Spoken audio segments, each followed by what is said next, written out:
بسم الله الرحمن الرحيم. الحمد لله رب العالمين، وأصلي وأسلم على سيد الأنبياء والمرسلين نبينا محمد وعلى آله وأصحابه أجمعين، وبعد. إخوة الكرام، السلام عليكم ورحمة الله وبركاته.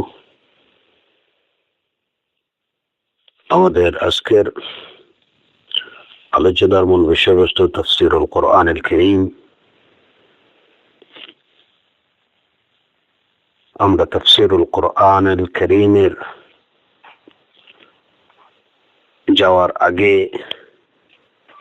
কিছু আনুষঙ্গিক এবং মৌলিক কিছু বিষয়ে আলোচনা করছিলাম, এবং সেই ধারাবাহিকতায় আজকে আরো 2-3টি বিষয় নিয়ে আপনাদের সাথে আলোচনার আশা পোষণ করছি, এবং আল্লাহ আজ্জা ওয়া জাল যদি আমাদেরকে তৌফিক দিন, তাহলে আগামী পর্ব থেকে আমরা মূল আলোচনায় মূল তাফসীরুল কোরআন সেটা শুরু করার আশা রাখছি ইনশাআল্লাহ।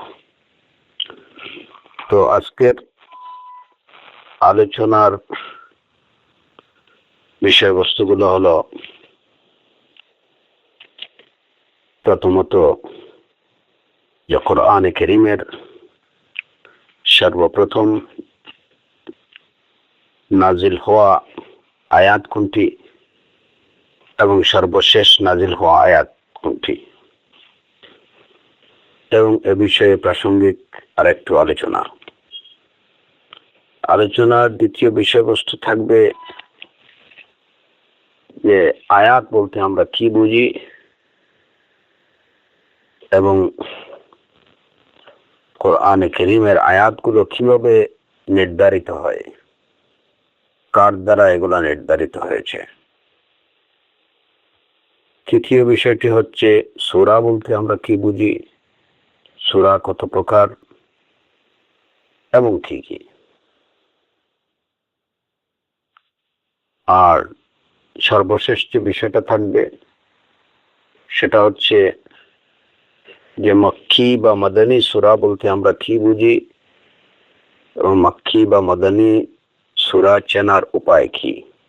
তো এই বিষয়গুলো জানলে ইনশাআল্লাহ, জানা থাকলে তাফসীরুল কোরআন যখন আমরা শুরু করব, তখন এই বিষয়গুলা যেমন আয়াত, সূরা, মক্কি, মাদানী, এই টার্মসগুলোর ব্যবহার অনেক হবে।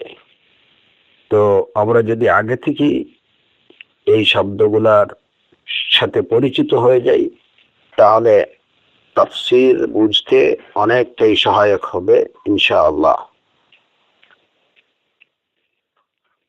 তো আজকের আলোচনা ইনশাআল্লাহ এই 4টা বিষয়ের মধ্যে সীমাবদ্ধ থাকবে বিইذنিল্লাহ তাআলা। আসআলুল্লাহ সুবহানাহু ওয়া তাআলা আত-তাওফীক ওয়াস সাদাদ। প্রথমত,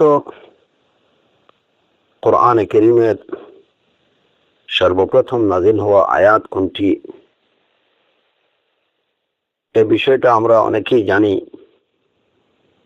যে সূরাতুল আলাকের প্রথম কয়েকটি আয়াতই হচ্ছে কোরআনে কারীমের নাজিল হওয়া সর্বপ্রথম আয়াত।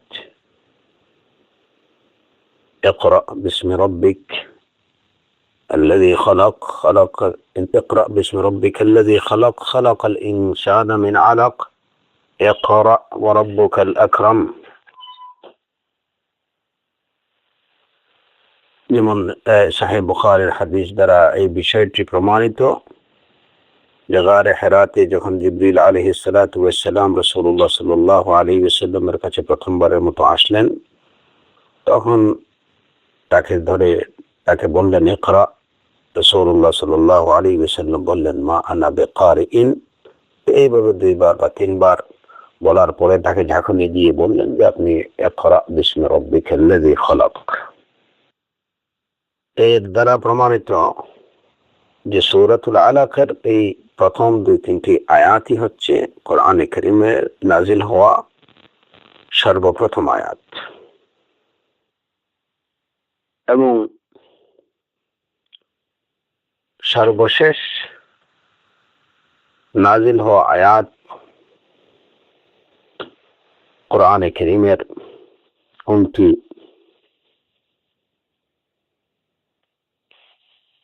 সেটি হলো واتقوا يوما ترجعون فيه إلى الله ثم توفى كل نفس ما كسبت وهم لا يظلمون।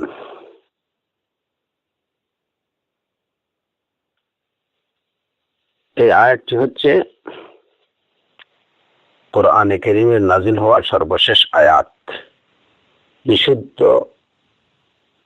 অভিমত অনুযায়ী এই আয়াতটি হচ্ছে সর্বশেষ নাজিল হওয়া আয়াত। ওয়াত্তাকু ইয়াওমান তুরজাউনা ফীহি ইলাল্লাহ সুম্মা তুওয়াফা কুল্লু নাফসিন মা কাসাবাত ওয়া হুম লা ইউযলামুন।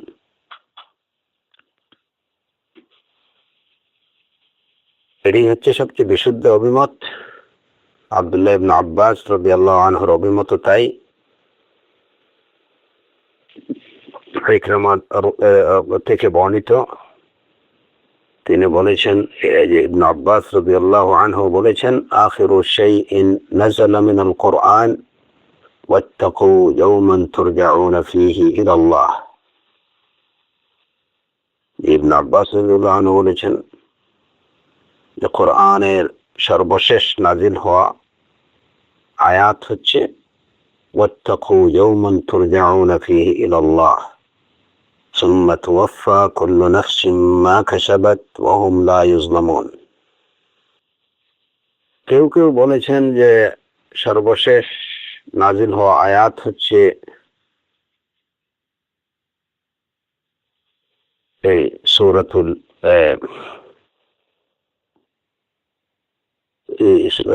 اليوم أكملت لكم دينكم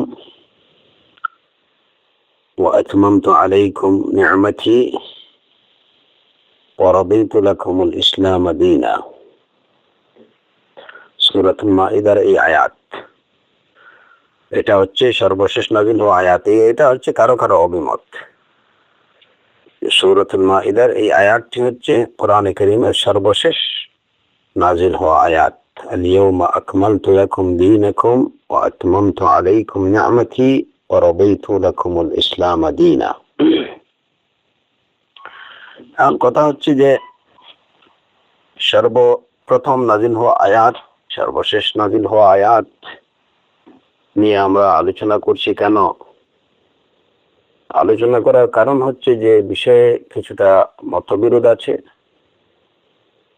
এবং এই মতবিরোধটা এটা যে কোনো প্রমাণহীন মতবিরোধ বা মত পার্থক্য তা না, বরঞ্চ এই মতবিরোধের একটা প্রমাণ আছে। একটা প্রমাণের কারণেই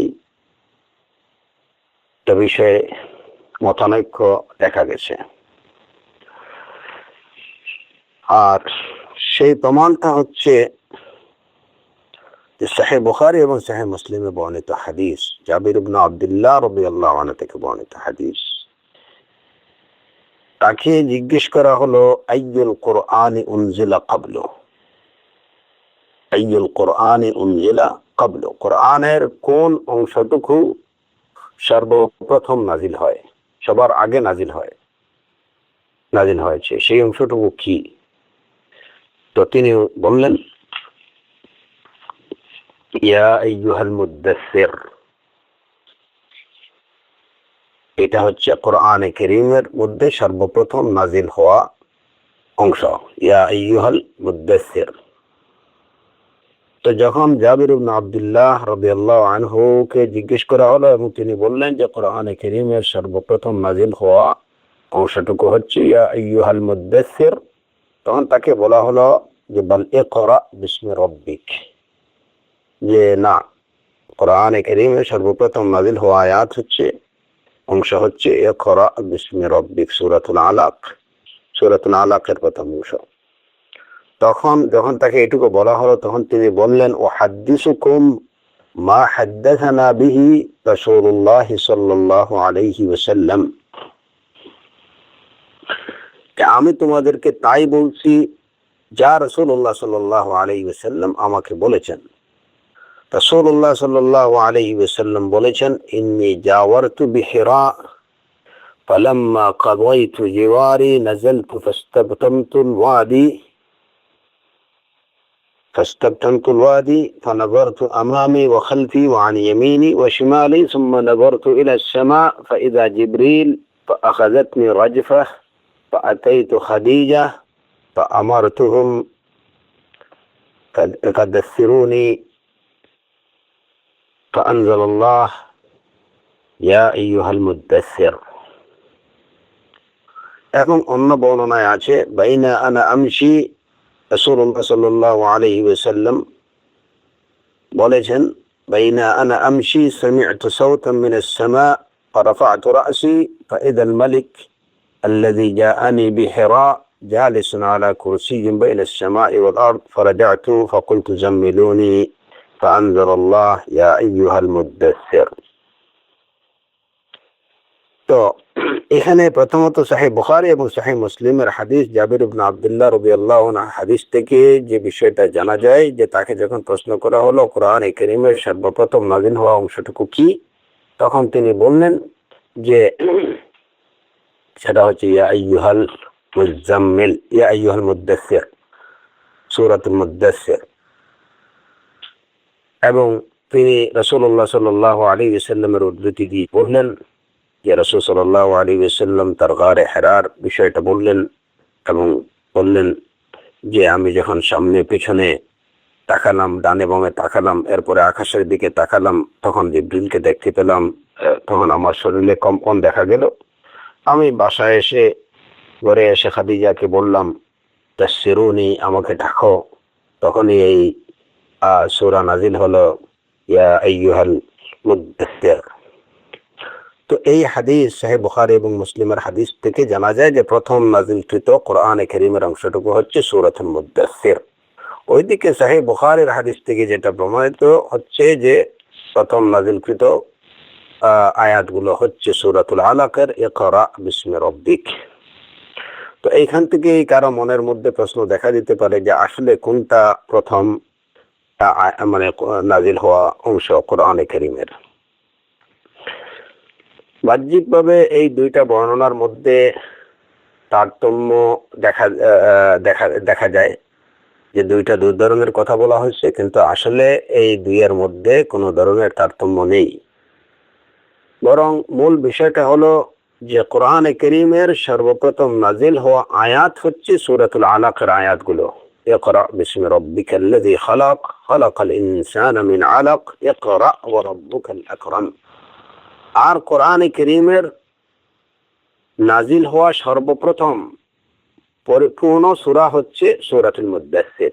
মানে একটি পরিপূর্ণ সূরা, সর্বপ্রথম কোন সূরাটি নাজিল হয়েছে, পরিপূর্ণভাবে একটা সূরা নাজিল হয়েছে কোনটি, সেটি হচ্ছে সূরাতুল মুদ্দাসসির। আর প্রথম নাজিল হওয়া আয়াতগুলো হচ্ছে সূরাতুল ইকরা। অতএব এই বর্ণনাগুলোর মধ্যে জাবির ইবনে আব্দুল্লাহ রাদিয়াল্লাহু আনহু থেকে বর্ণিত হাদিসে যেটাতে সূরাতুল যে ইয়া আইয়ুহাল মুদ্দাসসিরের কথা বলা হয়েছে, সেখানে নাজিল হওয়া প্রথম সূরা সম্পর্কে বলা হয়েছে। আর প্রথম নাজিল হওয়া আয়াতগুলো সম্পর্কে, যে আয়াতগুলো সম্পর্কে বলা হয়েছে সেগুলো হচ্ছে সূরাতুল আলাকের আয়াতগুলো। সহিহ বুখারীর বর্ণনা। এবং এই যে অভিমত, এটারই প্রমাণ পাওয়া যায় আমরা দ্বিতীয় যে হাদিসটা উল্লেখ করলাম, এটাও সহিহ বুখারী এবং সহিহ মুসলিমে জাবির ইবনে আব্দুল্লাহ রাদিয়াল্লাহু আনহু থেকে বর্ণিত অন্য হাদিস থেকে, যে তিনি বললেন, বাইনা আনা আমশি, রাসূলুল্লাহ সাল্লাল্লাহু আলাইহি ওয়াসাল্লাম থেকে বলছেন যে আমি রাসূলুল্লাহ সাল্লাল্লাহু আলাইহি ওয়াসাল্লামকে বলতে শুনেছি। এই কথাটা বলছেন জাবির ইবনে আব্দুল্লাহ রাদিয়াল্লাহু আনহু, তিনি নিজেই বলছেন। বাইনা আনা, রাসূল সাল্লাল্লাহু আলাইহি ওয়াসাল্লাম বলছেন, বাইনা আনা আমশি সামি'তু সাওতান মিনাস সামা, আমি চলছিলাম, আমি হাঁটছিলাম, ইতিমধ্যে আকাশ থেকে একটা আওয়াজ শুনতে পেলাম। আমি আমার মাথা ফারাফা'তু রা'সি, আমার মাথা উপরের দিকে উঠালাম। ফাইদাল মালিক আল্লাযী জাআনি বিহিরা, তখনই আমি ওই ফেরেশতাকে দেখতে পেলাম যিনি হেরা গুহায় আমার কাছে এসেছিলেন।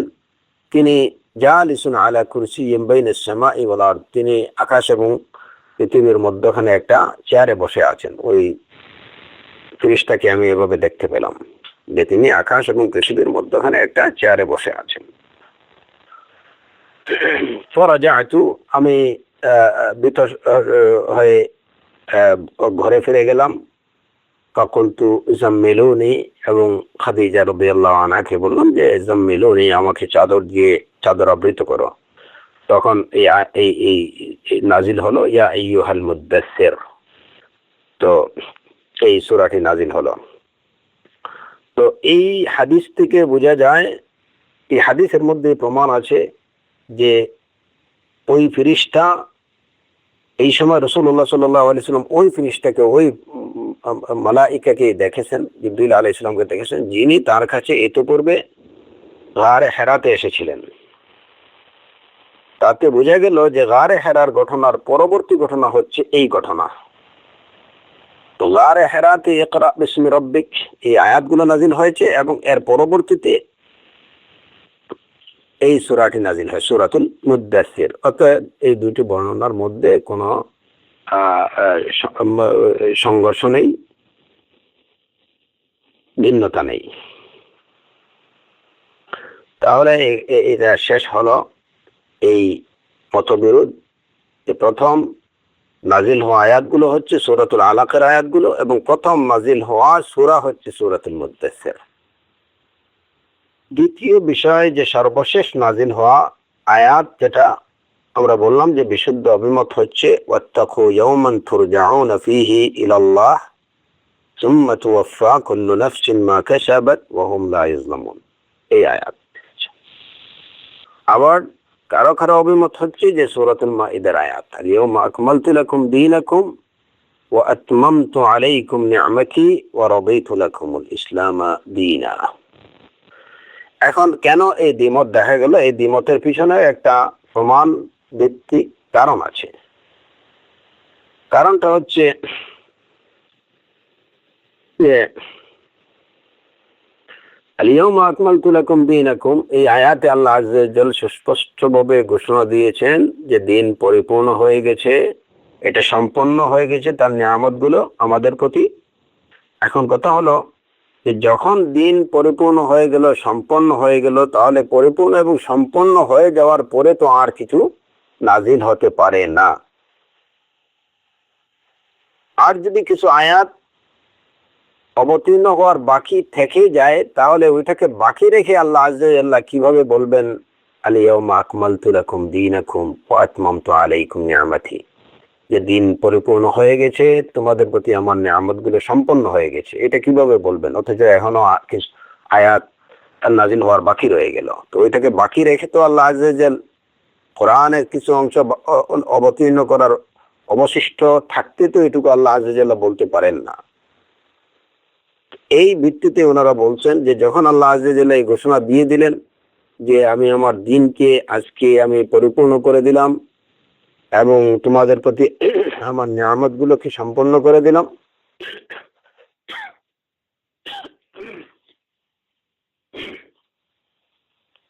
এর দ্বারা প্রমাণিত হয় যে এই আয়াতটি হচ্ছে কোরআনে কারীমের সর্বশেষ নাজিলকৃত আয়াত, নাজিল হওয়া আয়াত। এই দলিলের ভিত্তিতে ওনারা এটা বলে থাকেন।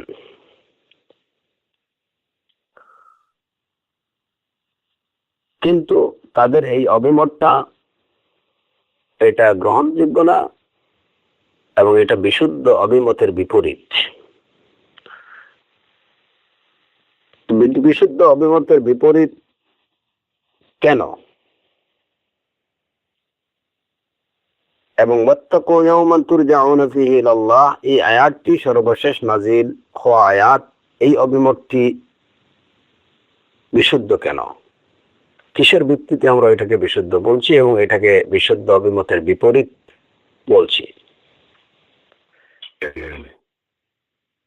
প্রথমত, সূরাতুল মাইদার এই আয়াত আমরা জানি যে এই আয়াতটি নাজিল হয়েছে হজ্জাতুল ওয়াদা'ের সময়, যখন রাসূলুল্লাহ সাল্লাল্লাহু আলাইহি ওয়াসাল্লাম আরাফাতে অবস্থানরত ছিলেন। এই আয়াতটি আরাফা যখন রাসূল সাল্লাল্লাহু আলাইহি ওয়াসাল্লাম বিদায় হজের সময় আরাফাতে অবস্থানরত ছিলেন, তখন এই আয়াত নাজিল হয়।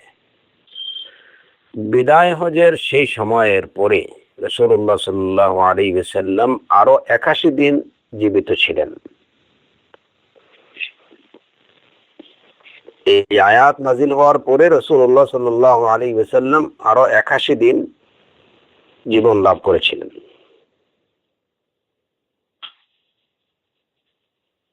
আর ওয়াত্তাকু ইয়াওমান তুরজাউনা ফীহি ইলাল্লাহ, এই আয়াতটি নাজিল হয় রাসূলুল্লাহ সাল্লাল্লাহু আলাইহি ওয়াসাল্লামের মৃত্যুবরণের 9 রাত আগে, 9 রাত্র আগে এই আয়াতটি নাজিল হয়।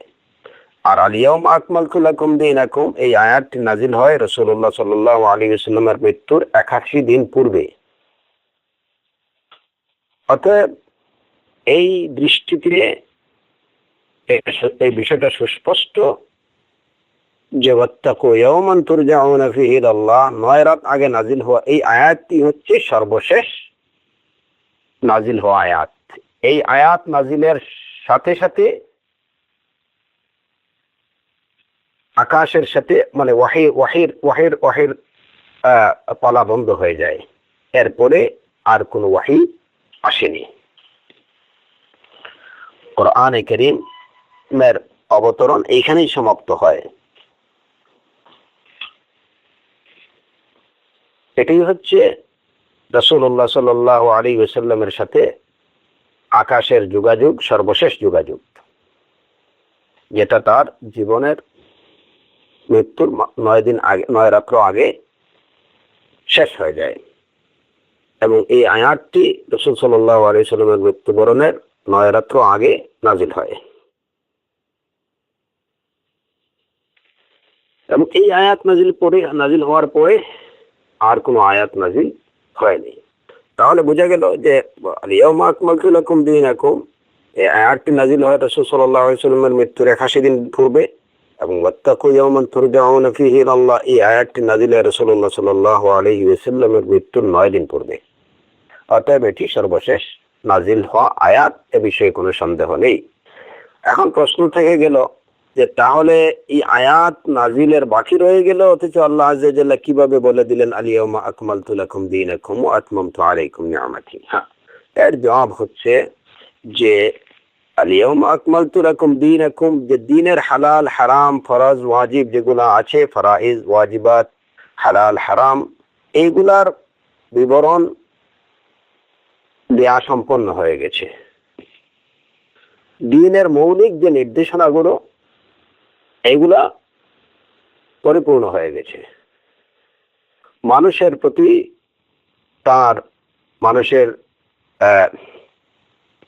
প্রতি আল্লাহ আযজা ওয়া জাল্লা যে নির্দেশগুলো, সেই নির্দেশগুলো এখানে পরিপূর্ণ হয়ে গেছে। এরপরে কোনো ফরজ বা ওয়াজিব, হালাল বা হারামের কোনো নির্দেশ আর মানব জাতির প্রতি আসেনি। মানুষের জীবনের জন্য যা প্রয়োজন ছিল তার সবটুকু আল্লাহ আযজা ওয়া জাল্লা দিয়ে দিয়েছেন। আর ওয়াত্তাকু ইয়াওমান তুরজাউনা ফীহি ইলাল্লাহ, এখানে কেবলমাত্র তাদেরকে আল্লাহর আযাবের বিষয়ে সতর্ক করা হয়েছে, আল্লাহ স্মরণ দেয়া হয়েছে, কিয়ামতের বিষয়ে মানব জাতিকে স্মরণ করে দেয়া হয়েছে। ওয়াত্তাকু ইয়াওমান তুরজাউনা ফীহি ইলাল্লাহ, তোমরা সেই দিনকে ভয় করো যেদিন তোমরা আল্লাহর কাছে ফিরে যাবে। সুম্মা তুওয়াফফা কুল্লু নাফসিন মা কাসাবাত ওয়া হুম লা ইউযলামুন। এই আয়াতে মানব জাতিকে শুধু আগেই যে পূর্বে নাজিলকৃত আল্লাহর যে নির্দেশগুলো, সেই নির্দেশগুলো মানব জাতি যেন যথাযথভাবে পালন করে, সেই নির্দেশনাই দেয়া হয়েছে। এবং তাদেরকে স্মরণ করিয়ে দেওয়া হয়েছে যে তারা আল্লাহর কাছে আবার ফিরে যেতে হবে তাদেরকে। তো এটা হচ্ছে তাহযীর এবং তাযকির, তাহযীর এবং তাযকির। মানব জাতিকে আল্লাহর কথা স্মরণ করিয়ে দেওয়া হয়েছে, মানব জাতিকে আল্লাহর আযাবের বিষয়ে সতর্ক করা হয়েছে। এখানে নতুন কোনো হুকুম, আহকাম, হালাল হারাম কোনো কিছুই আসেনি। যে কারণে মৌলিক দিনের বিষয়গুলো এগুলা ওই সময় সমাপ্ত হয়ে গেছে। আর পরবর্তীতে আল্লাহ সুবহানাহু ওয়া তাআলা এই আয়াতের মাধ্যমে ওই বিষয়গুলোর প্রতি মানুষকে একটু সতর্ক করছেন, তাদেরকে একটা রিমাইন্ডার দেওয়া হয়েছে, আর কিছু না। অতএব আল ইয়াউমা আকমালতু লাকুম দীনাকুম এর পরে যদি তাহযীর এবং তাযকির মূলক কোনো আয়াত নাজিল হয়, তাহলে সেটা আল ইয়াউমা আকমালতু লাকুম দীনাকুম ওয়া আতমামতু আলাইকুম নি'মাতি এর বিপরীত হবে না, এর বিপরীত বলে গণ্য হবে না। কারণ মূল বিষয়গুলো যা দেওয়ার সেটা দেয়া হয়ে গেছে। এখন শুধুমাত্র ওই বিষয়গুলো যেন মানুষ সঠিকভাবে মেনে চলে, সেই জন্য তাদেরকে সতর্ক করা হয়েছে, তাদেরকে রিমাইন্ডার দেওয়া হয়েছে। সুতরাং ওয়াত্তাকু ইয়াওমান তুরজাউনা ফীহি ইলাল্লাহ, এই আয়াতটা হচ্ছে রিমাইন্ডার মূলক, এই আয়াতটা হচ্ছে সতর্ককারী একটা আয়াত, আর কিছু না, এখানে নতুন কিছু নেই। অতএব এই সংশয় উত্থাপন করে এরূপ দাবি করা যে আল ইয়াউমা আকমালতু লাকুম দীনাকুম এটাই হচ্ছে সর্বশেষ নাজিল হওয়া আয়াত, এটা বলা ঠিক হবে না। এই গেল প্রথম এবং সর্বশেষ নাজিল হওয়া আয়াত প্রসঙ্গে। আমরা দ্বিতীয় বিষয়ে চলে আসি, সেটা হচ্ছে যে আয়াত বলতে আমরা কি বুঝি। আয়াত বলতে আমরা কি বুঝি? প্রথমত এই জিনিসটা আমাদের জানা দরকার, এই কারণে যে আমরা সাধারণত আয়াত বলতে বুঝি যে কোরআনে কারীমের যেখান থেকে আমরা শুরু করলাম এখান এবং যেখানে গিয়ে শেষ হলো, এটাই হচ্ছে আয়াত, এটাই হচ্ছে কোরআনের আয়াত। আয়াত বলতে আমাদের সাধারণ ধারণা কিন্তু এইটুকুই, যে কোরআনে কারীমের তিলাওয়াতকালীন আমরা হয়তো যেখান থেকে শুরু করলাম এবং যেখানে গিয়ে আমরা থামলাম, এই মধ্যবর্তী অংশটুকু হচ্ছে একটা আয়াত। আয়াত বলতে আমরা এই ধারণাটুকুই রাখি, কিন্তু আসলে আয়াতের তাৎপর্য এটা আরো ব্যাপক। আয়াত শুধু এটুকুই বোঝায় না, এবং বিশেষ করে কোরআনে কারীমের আয়াত, কোরআনে কারীমের আয়াত বলতে অনেক কিছু বোঝায়।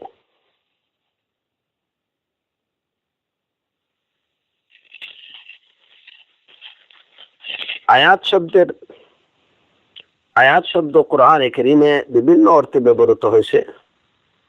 যেমন আয়াতের অর্থ মুজিজা, কোরআনে কারীমে মুজিজা অর্থেও আয়াত শব্দ ব্যবহৃত হয়েছে। আল্লাহ আযজা ওয়াজাল্লা ইরশাদ করেছেন, সাল বনি ইসরাঈলা কাম আতাইনাহুম মিন আয়াতিন বাইয়িনাহ, বনি ইসরাইলকে জিজ্ঞেস করুন তাদেরকে আমি কত সুস্পষ্ট মুজিজা দিয়েছি। বনি ইসরাইলকে জিজ্ঞেস করুন কাম আতাইনাহুম মিন আয়াতিন বাইয়িনাহ, আমি তাদেরকে কত সুস্পষ্ট মুজিজা দান করেছি, জিজ্ঞেস করুন তাদেরকে। এখানে আয়া এর অর্থ হচ্ছে মুজিজা। এই বিষয়গুলো আমাদের জানা রাখা উচিত, অথবা আমরা কেবল মনে করব যে এক আয়াত থেকে আরেক আয়াত, এক জায়গা থেকে শুরু করলাম যেখানে গিয়ে থামা হয়েছে, হ্যাঁ ওইটাই হচ্ছে এটাই হচ্ছে আয়াত, এবং কোরআনের আয়াত বলতে এটুকুই বোঝায় না। আয়াত, কোরআনের আয়াত বলতে এটা কখনো মুজিজা বোঝায়, কখনো এটা চিহ্ন বা নিদর্শন বোঝায়। চিহ্ন বা নিদর্শনের অর্থে কোরআনে কারীমে আয়াত শব্দ ব্যবহৃত হয়েছে।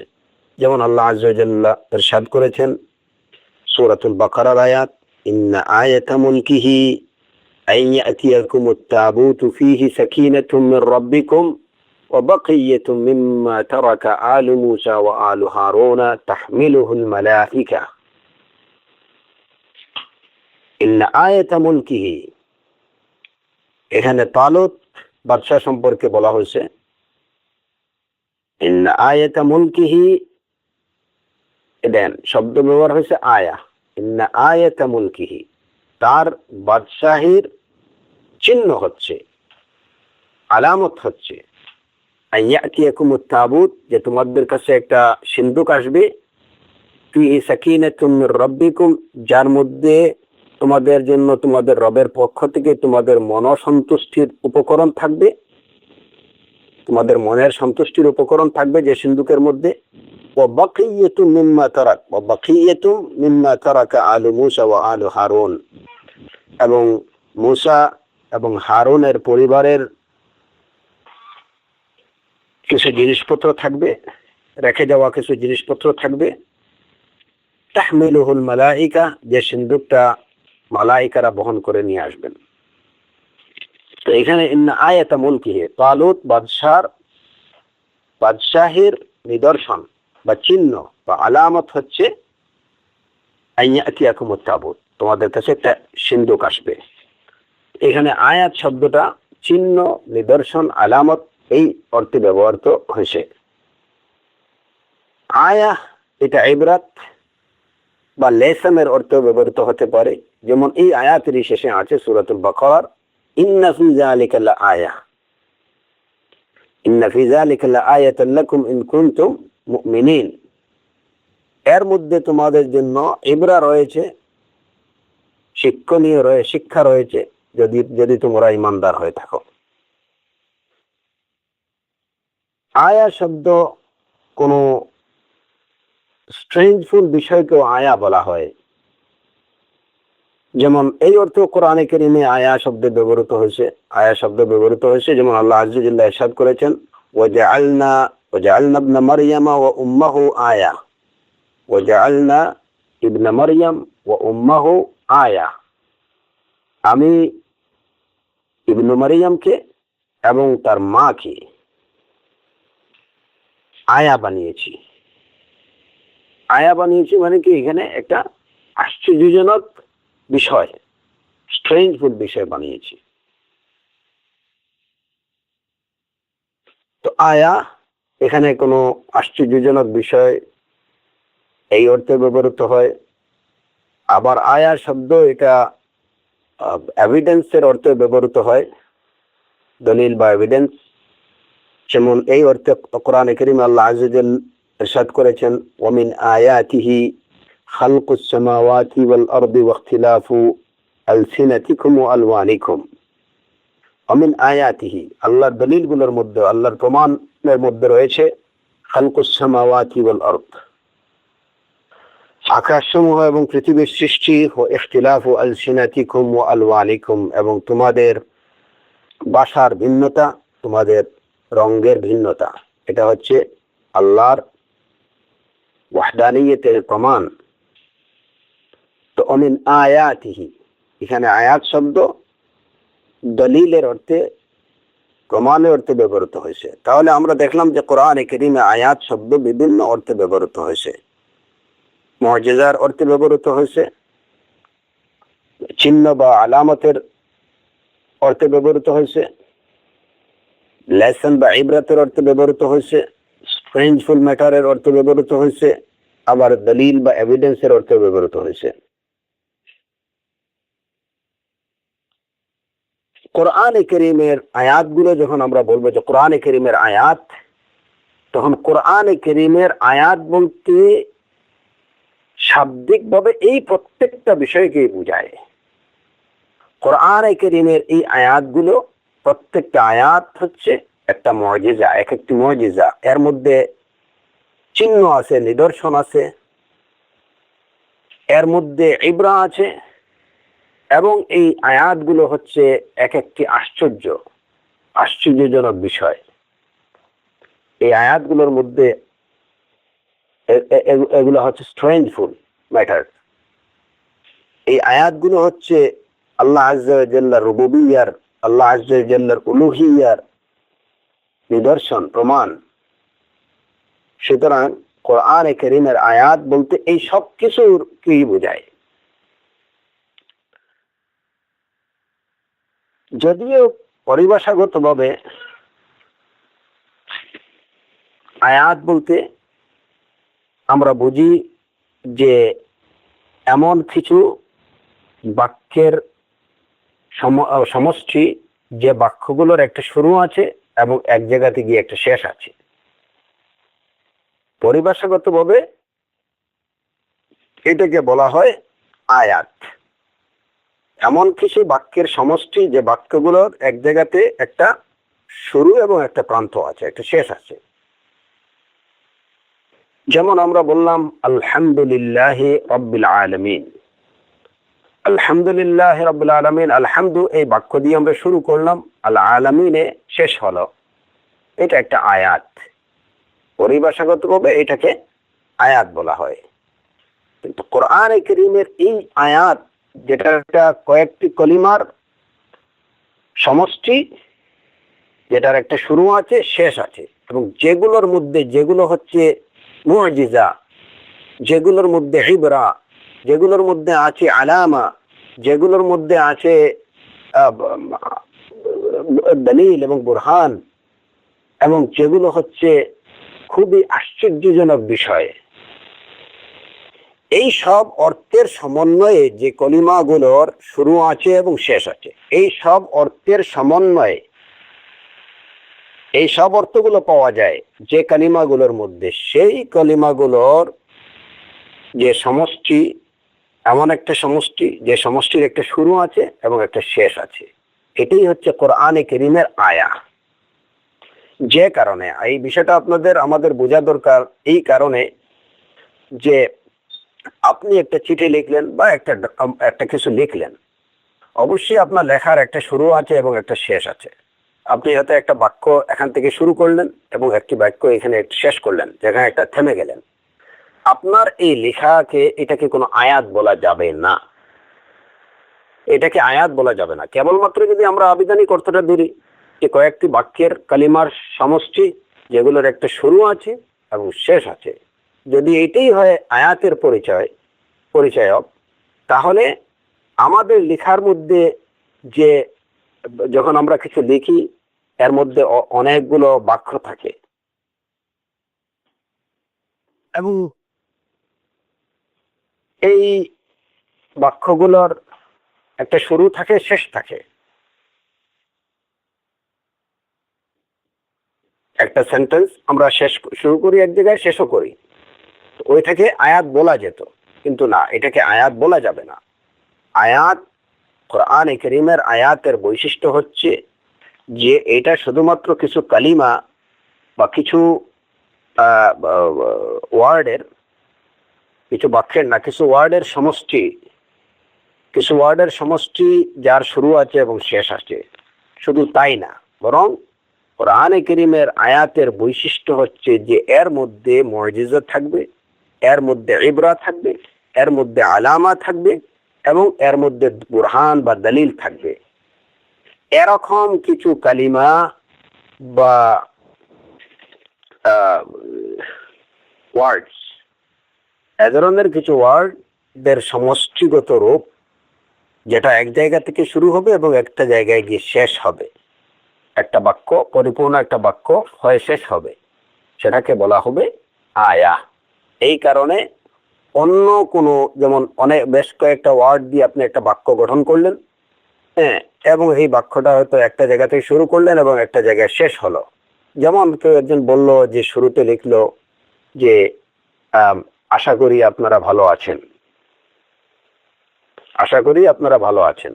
তো এখন আশা করি আপনারা ভালো আছেন বেশ কয়েকটা ওয়ার্ডের সমষ্টিগত একটা সমন্বয়ে কি হয়েছে, একটা বাক্য গঠিত হয়েছে। আশা করি আপনারা ভালো আছেন, আছেনে গিয়ে সে থামছে, এখানে দাঁড়িয়ে আছে, ফুল স্টপ। এটা একটা সেন্টেন্স, কমপ্লিট সেন্টেন্স। এই সেন্টেন্সটাকে বলা যাবে না যে এটা একটা আয়া।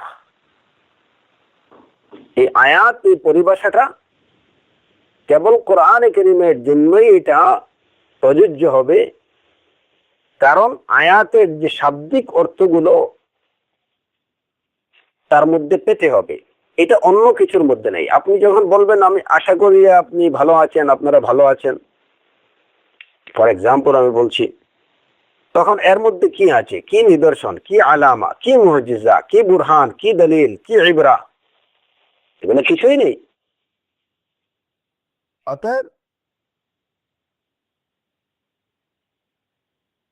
এ ধরনের সেন্টেন্স গুলোকে আয়া বলা যাবে না। আয়াত বলতে হলে ওই বিষয়গুলো, তার শাব্দিক যে অর্থগুলো, তাৎপর্যগুলো তার মধ্যে থাকতে হবে। কোরআনে কারীমের প্রতিটি আয়াতের মধ্যে এই বিষয়গুলো আছে। এর জন্য যেমন ইন্না আ'তাইনাকাল কাউসার, সূরাতুল কাউসারের এটা হচ্ছে একটা আয়াত। ইন্না আ'তাইনাকাল কাউসার, এই আয়াতের মধ্যে ওই অর্থগুলো বিদ্যমান। ইন্না দিয়ে শুরু হয়েছে, কাল কাউসার শেষ হয়েছে। কয়েকটা কালিমার সমষ্টিতে গঠিত একটা বাক্য।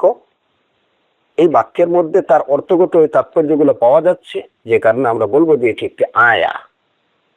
এই হচ্ছে এর জন্য কোরআনে কারীমের যখন আপনারা আয়াত বলবেন বা আয়াত বলা হবে কোনো কিছুকে যে এটা কোরআনে কারীমের আয়া, তখন তার আবিধানিক এবং শাব্দিক দুটো অর্থই কিন্তু আমরা একই সাথে বুঝবো, যে এটা অন্য কোনো বাক্যের মতো না, অন্য কোনো সেন্টেন্সের মতো না।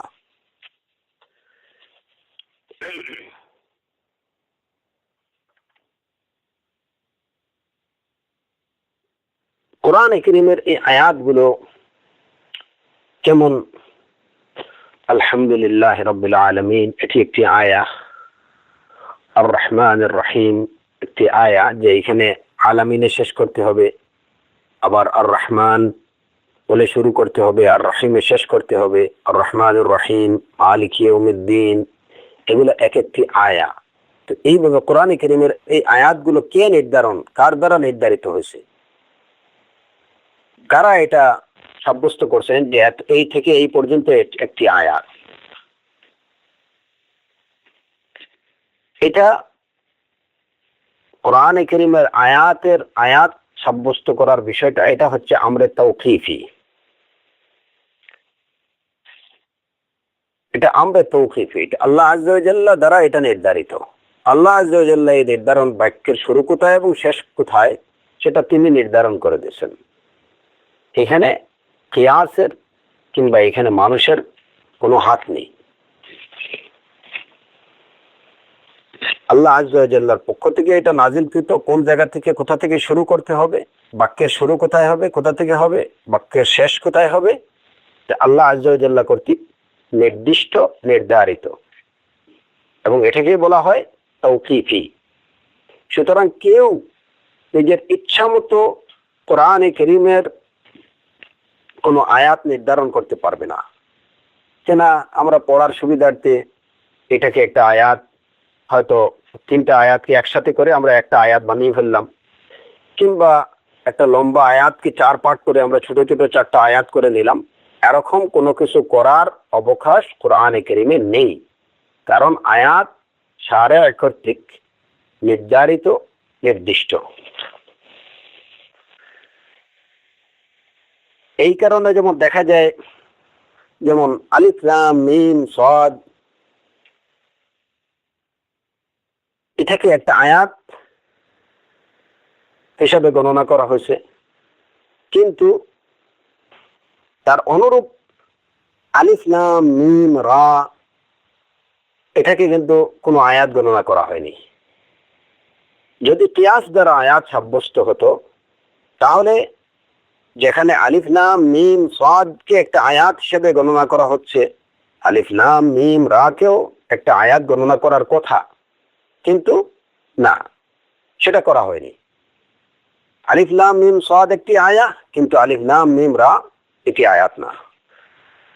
আবার ইয়াসিন, এটাকে একটা আয়াত হিসেবে গণনা করা হয়েছে, কিন্তু তাসিনকে কোনো আয়াত গণনা করা হয়নি।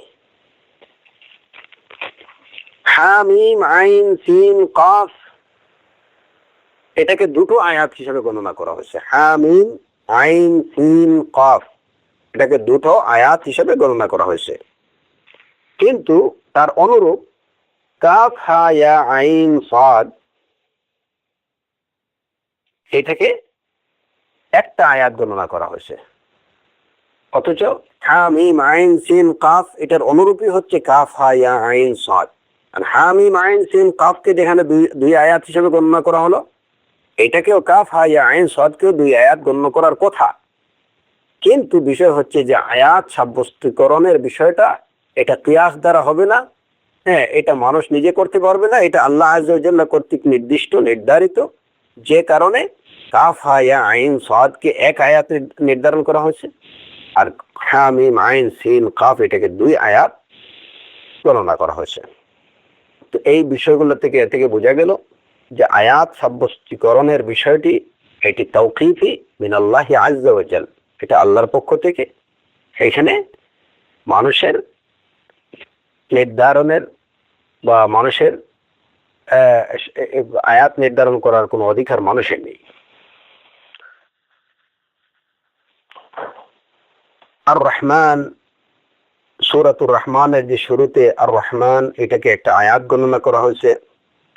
সূরাতুর রহমানে মুদহাম্মাতান এটাকে একটা আয়াত গণনা করা হয়েছে। কিন্তু দেখা যায় সূরাতুল ফাতিহাতে আর রহমান, শুধু আর রহমানকে কোনো আয়াত গণনা করা হয়নি, বরঞ্চ আর রহমানুর রহিম মিলে একটি আয়াত হয়েছে।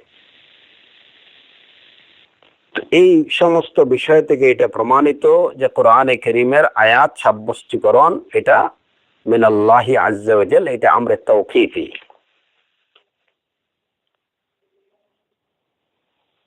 এবং এ বিষয়ে অনেকগুলো হাদিস আছে,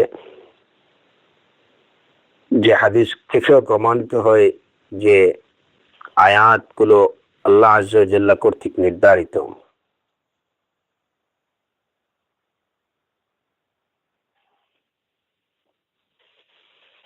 এখানে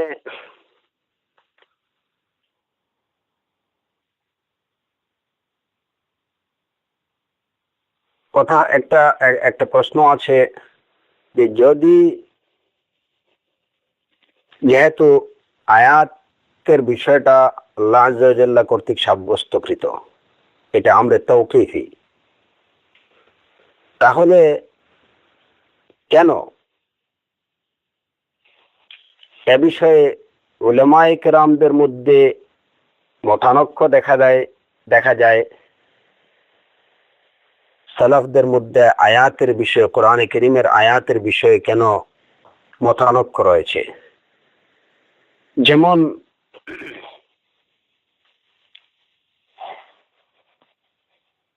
কুফিয়িনরা, তারা প্রত্যেকটি আয়াতের শুরুতে যেমন আলিফ লাম মিম হা মিম আইন সিন কাফ, কাফ হা ইয়া আইন সাদ, আলিফ লাম মিম রা তা সিন হা মিম,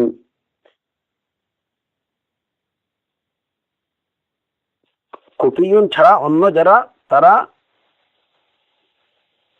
আয়াতের শুরুতে যে যে হরুফে হেজাইয়া যেগুলো রয়েছে এগুলোকে তারা কোনো আয়াত হিসাবে গণ্য করেননি।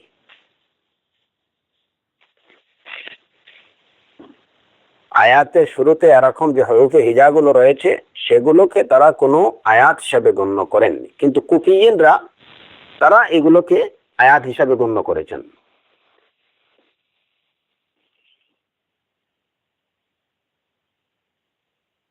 তো এখন প্রশ্ন হলো, যেহেতু আয়াতের বিষয়টা শরীয়ত কর্তৃক নির্ধারিত, তাহলে কেন তাদের মধ্যে বিষয়ে ইখতিলাফ থাকবে?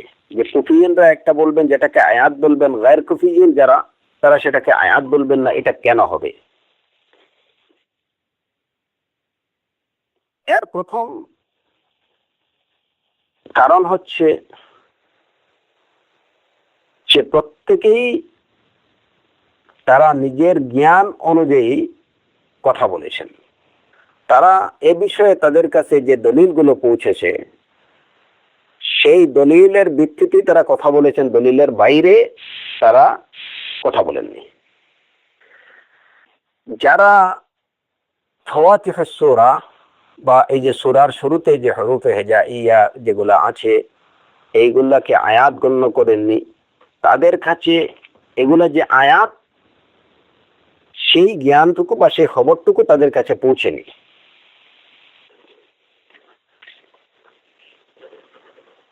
সেই খবরটুকু তাদের কাছে পৌঁছায়নি, অর্থাৎ এ বিষয়ে ইলম না থাকার কারণে বা খবর তাদের কাছে, হাদিস তাদের কাছে না পৌঁছার কারণে তারা সেটাকে আয়াত হিসেবে অস্বীকার করেছেন।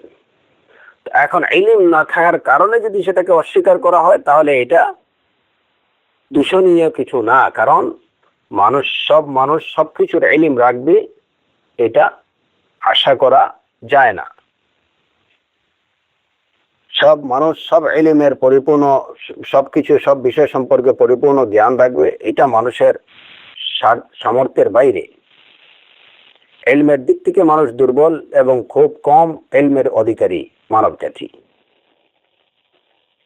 সুতরাং একটা বিষয়ে কারো কাছে হাদিস পৌঁছাতে পারে, কারো কাছে হাদিস নাও পৌঁছাতে পারে। হাদিস না পৌঁছার কারণে বা ওই বিষয়ে তিনি কিছু না জানার কারণে যদি এটাকে অস্বীকার করেন তাহলে এটা তার জন্য দূষণীয় কিছু নেই।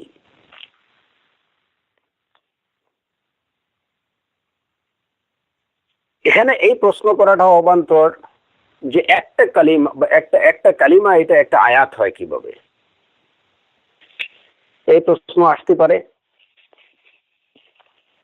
যেমন আর রহমান, আমরা বললাম সূরাতুর রহমানের এই যে প্রথম আয়াত আর রহমান, মুদহাম্মাতান, এটা কিভাবে একটা মাত্র কালিমা এটা আয়াত হয় কিভাবে? হ্যাঁ, আমাদের কথা হচ্ছে যে এই প্রশ্ন এই জায়গাতে উত্থাপন করা যাবে না যে একটি কালিমা একটা আয়াত কিভাবে হয়, একটা ওয়ার্ড একটা আয়াত হিসেবে কাউন্ট হয় কিভাবে। এই প্রশ্ন কেন উত্থাপন করা যাবে না? কারণ বিষয়টি শারে কর্তৃক নির্ধারিত, তাওকীফি মিন ইনদিল্লাহ। ওভাবেই আল্লাহ আযজা ওয়া জাল্লা জিবরাইলকে জানিয়েছেন, জিবরাইল আলাইহিস সালাতু ওয়াস সালাম ওইভাবেই রাসূলুল্লাহ সাল্লাল্লাহু আলাইহি ওয়াসাল্লামকে পড়িয়ে শোনাইছেন এবং রাসূলুল্লাহ সাল্লাল্লাহু আলাইহি ওয়াসাল্লাম ওইভাবেই তার সাহাবায়ে কেরামদেরকে বলেছেন। সুতরাং একটা কালিমা কিভাবে আয়াত হয় এরকম কোনো প্রশ্ন করা যাবে না, আমরা তাওকীফি।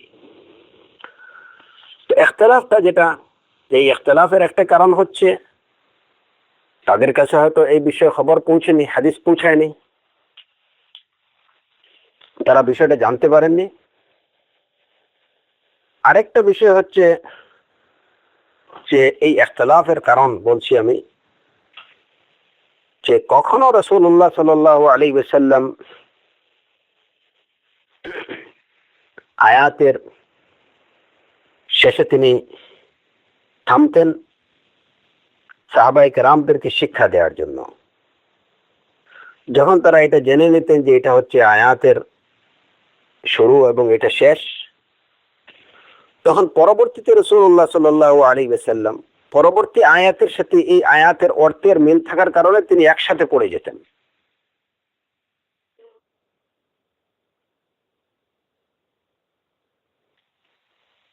পরবর্তীতে যারা রাসূল সাল্লাল্লাহু আলাইহি ওয়াসাল্লামের একসাথে পড়ার দুইটা আয়াতকে মিলিয়ে পড়ার যারা শুনেছেন, ওনারা হয়তো প্রথম বিষয়টা যে প্রথমে রাসূলুল্লাহ সাল্লাল্লাহু আলাইহি ওয়াসাল্লাম কিভাবে শিক্ষা দিয়েছেন ওই বিষয়টা তারা জানতে পারেননি, বরঞ্চ তারা রাসূল সাল্লাল্লাহু আলাইহি ওয়াসাল্লামকে ওই দুই আয়াত একত্রে পড়তে শুনেছেন।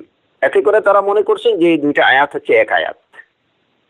এবং এই কারণে এই যে ইখতিলাফটা, যে কোরআনে কারীমের মোট আয়াত সংখ্যা কত, কেউ বলেছেন ৬৬৬৬ আয়াত, কেউ বলেছেন ৬২৩৬ আয়াত, বা এরকম বিভিন্ন মতামত পাওয়া যায়।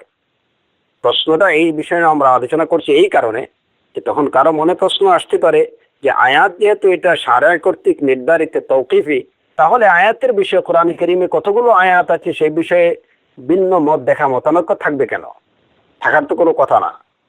হ্যাঁ, মতানৈক্যগুলো এই কারণেই যে হয়তো তার কাছে ওই বিষয়ে ইলম পৌঁছেনি, কিংবা যারা শুনেছেন প্রথমত রাসূলুল্লাহ সাল্লাল্লাহু আলাইহি ওয়াসাল্লাম প্রত্যেকটা আয়াতে থেমে থেমে সাহাবায়ে কেরামদেরকে শিক্ষা দিয়েছেন। যখন তারা এটা শিখে নিয়েছেন তখন রাসূল সাল্লাল্লাহু আলাইহি ওয়াসাল্লাম পরবর্তী আয়াতের সাথে আগের আয়াতের অর্থের মিল থাকার কারণে তিনি একসাথে পড়ে গেছেন। কেউ হয়তো ওই দুইটা আয়াত একসাথে পড়তে শুনেছেন এবং তিনি মনে করছেন যে না, এই দুইটা আয়াত একই আয়াত। আবার কখনো হচ্ছে কি যে একটা আয়াতের মধ্যখানে রাসূলুল্লাহ সাল্লাল্লাহু আলাইহি ওয়াসাল্লাম হয়তো একটু বিরতি বা একটু দম নিছেন, একটু শ্বাস নিছেন। এই বিরতি বা এই শ্বাস নেওয়াটা কেউ মনে করছে যে এখানে মনে হয় কি এটা আয়াতের শেষ, যে কারণে এখানে রাসূল সাল্লাল্লাহু আলাইহি ওয়াসাল্লাম শ্বাস নিয়েছেন, একটু দম নিয়েছেন। এটুকু মনে করে তো মনে করছে যে ওই একটা আয়াতকে দুইটা আয়াত মনে করছেন। ইখতিলাফের কারণগুলো হচ্ছে এইটুকুই, অন্য কিছু না।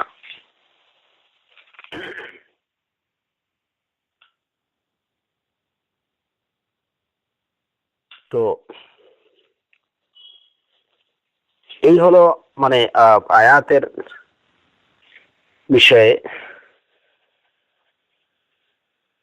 কিছু মৌলিক কথা। আরেকটা বিষয় যে কোরআনে কারীমের আয়াতের যে ধারাবাহিকতা, কোন আয়াতের পরে কোন আয়াত, সেটা তো আগে যে আলোচনা করলাম আমরা, সেটা হচ্ছে যে আয়াত কোথা থেকে শুরু হবে কোথায় গিয়ে শেষ হবে, এই বিষয়টা তাওকীফি। আবার কোন আয়াতের পরে কোন আয়াত আসবে এই বিষয়টাও কিন্তু এটাও তাওকীফি। এটা রাসূলুল্লাহ সাল্লাল্লাহু আলাইহি ওয়াসাল্লাম কর্তৃক নির্ধারিত। এটা সাহাবায়ে কেরামরা এটা ঠিক করে দিয়েছেন যে না এই এই এই আয়াতের পরে এই আয়াত আসবে, এই আয়াতের পরে এই আয়াত আসবে, না ওরকম কিছু নেই এবং এরকম কোনো সুযোগ ছিল না। কোরআনে কারীমের কোন আয়াত কোন সূরার মধ্যে অন্তর্ভুক্ত হবে এবং কোন আয়াত কোন আয়াতের পরে আসবে, এই বিষয়গুলা রাসূলুল্লাহ সাল্লাল্লাহু আলাইহি ওয়াসাল্লাম কর্তৃক নির্ধারিত। তিনি বলে দিয়েছেন, তিনি ঠিক করে দিয়েছেন। এখানে রায়ের কিংবা ইজতিহাদের কোনো সুযোগ নেই। এবং এই বিষয়টা জিবরিল আলাইহিস সালাতু ওয়াস সালাম যখন ওয়াহী নিয়ে আসতেন, তিনি বলে দিতেন যে এই আয়াতটাকে, যে আজকে নাজিল হওয়া এই আয়াতটাকে আপনি ওই অমুক জায়গাতে রাখেন, ওই সূরাতে রাখেন। ওইভাবেই রাসূলুল্লাহ সাল্লাল্লাহু আলাইহি ওয়াসাল্লাম তার সাহাবায়ে কেরামদেরকে পড়ে শোনাতেন এবং তাদেরকে ওইভাবেই নির্দেশনা দিতেন। তো মূল কথা হচ্ছে যে আয়াতের তারতিবটা, ধারাবাহিকতা, এটাও শরিয়াত কর্তৃক নির্ধারিত। এখানে রায় বা ইজতিহাদের কোনো সুযোগ ছিল না, এগুলো শরীয়ত কর্তৃক নির্ধারিত। জিবরিল আলাইহিস সালাতু ওয়াস সালাম যখন কিছু আয়াত নিয়ে আসতেন, কোন সূরা নিয়ে আসতেন, আয়াত নিয়ে আসতেন, তখন তিনি আল্লাহ আযজা ওয়া জাল্লার পক্ষ থেকে আদিষ্ট হয়ে বলে দিতেন যে আপনি এই আয়াতকে ওই সূরার অন্তর্ভুক্ত করেন, এই আয়াতকে ওই আয়াতের পরে রাখেন। একদম টোটাল নির্দেশনাটা আল্লাহ আযজা ওয়া জাল্লার পক্ষ থেকে জিবরিল আলাইহিস সালাতু ওয়াস সালামের মাধ্যমে আসতো। সুতরাং এটাও তাওকীফি। এর প্রমাণ পাওয়া যায়, অনেকগুলো হাদিসের প্রমাণ আছে। যেমন মুসনাদে আহমদের হাদিস, হাদিসুল হাসান, উসমান ইবনে আবিল আস রাদিয়াল্লাহু আনহু থেকে বর্ণিত। তিনি বলেন যে আমি রাসূলুল্লাহ সাল্লাল্লাহু আলাইহি ওয়াসাল্লামের কাছে বসেছিলাম। কুনতু জালিসান ইনদা রাসূলিল্লাহি সাল্লাল্লাহু আলাইহি ওয়াসাল্লাম ইয শাখাসা বাসারাহু সুম্মা সাওয়াবাহু। ইতিমধ্যে তিনি তার চোখ উপরের দিকে উঠালেন, এরপরে চোখকে স্বাভাবিক করে নিলেন। অতঃপর তিনি বললেন সুম্মা কাল আতানি জিবরিল فأمرني أن أضع هذه الآية هذا الموضع من السورة إن الله يأمر بالعدل والإحسان وإيتاء ذي القربى إلى آخر الآية وينهى عن الفحشاء والمنكر والبغي। যে জিবরিল আলাইহিস সালাতু ওয়াস সালাম, এই মুহূর্তে জিবরিল আলাইহিস সালাম আমার কাছে আসলেন এবং আমাকে তিনি নির্দেশ দিলেন যে আমি এই আয়াতটাকে, ইন্নাল্লাহা ইয়া'মুরু বিল আদলি ওয়াল ইহসান, এই আয়াতটাকে আমি ওই সূরাতে ওই আয়াতের পরে রাখি। এর দ্বারা কি প্রমাণিত হয় যে কোন আয়াতকে কোন সূরাতে রাখা হবে, কোন আয়াতের আগে বা কোন আয়াতের পরে রাখা হবে, সেটাও কিন্তু আল্লাহ আযজা ওয়া জাল্লা কর্তৃক নির্ধারিত। আল্লাহর পক্ষে, আল্লাহর নির্দেশনা অনুযায়ী সেটা করা হয়েছে। এবং এখানে মানুষের কোনো রায় বা ইজতিহাদের সুযোগ ছিল না। উসমান রাদিয়াল্লাহু আনহুর সময় যে কোরআন লেখা হয়েছে, তো এখানে যে উসমান রাদিয়াল্লাহু আনহু তিনি তার নিজের চিন্তা অনুযায়ী আয়াতের ধারাবাহিকতা সাব্যস্ত করছেন, না, এরকম ভাবার কোনো অবকাশই নেই। সহিহ বুখারীর হাদিস, আব্দুল্লাহ ইবনে জুবাইর রাদিয়াল্লাহু আনহু থেকে বর্ণিত হাদিস, তিনি বলেন যে আমি উসমান ইবনে আফফানকে বললাম রাদিয়াল্লাহু আনহুম ওয়াল্লাযীনা ইয়াতাওয়াফাউনা মিনকুম ইয়াযারুনা আজওয়াজা, সূরাতুল বাকারার এই যে 234 নম্বর আয়াত, 234 নম্বর আয়াত, ওয়াল্লাযীনা ইয়াতাওয়াফাউনা মিনকুম ইয়াযারুনা আজওয়াজা, এটাকে তো অন্য আয়াত মানসুখ করে ফেলছে। তাহলে আপনি এই আয়াতকে কেন লিখছেন? বা এটাকে কেন কোরআনে কারীমে রাখছেন। তো এর জবাবে উসমান ইবনে আফফান রাদিয়াল্লাহু তাকে বললেন, ইয়া ইবনে আখি লা উগাইয়িরু শাইআম মিন মাকানিহি, লা উগাইয়িরু শাইআম মিন মাকানিহি। সহিহ বুখারীর হাদিস, যে আমার ভাতিজা, আমি লা উগাইয়িরু শাইআম মিন মাকানি, কোরআনের যা যেখানে আছে আমি তার কোনো পরিবর্তন করব না, করতে পারি না। রাসূলুল্লাহ সাল্লাল্লাহু আলাইহি ওয়াসাল্লাম যে আয়াতকে যেখানে রেখে গেছেন এবং কোরআনে কারীমে যা কিছু তিনি রেখে গেছেন, আমি তার মধ্যে কোনো পরিবর্তন করতে পারি না, আমি সেটা করব না। যেভাবে আছে হুবহু সেভাবেই কপি করা হয়েছে।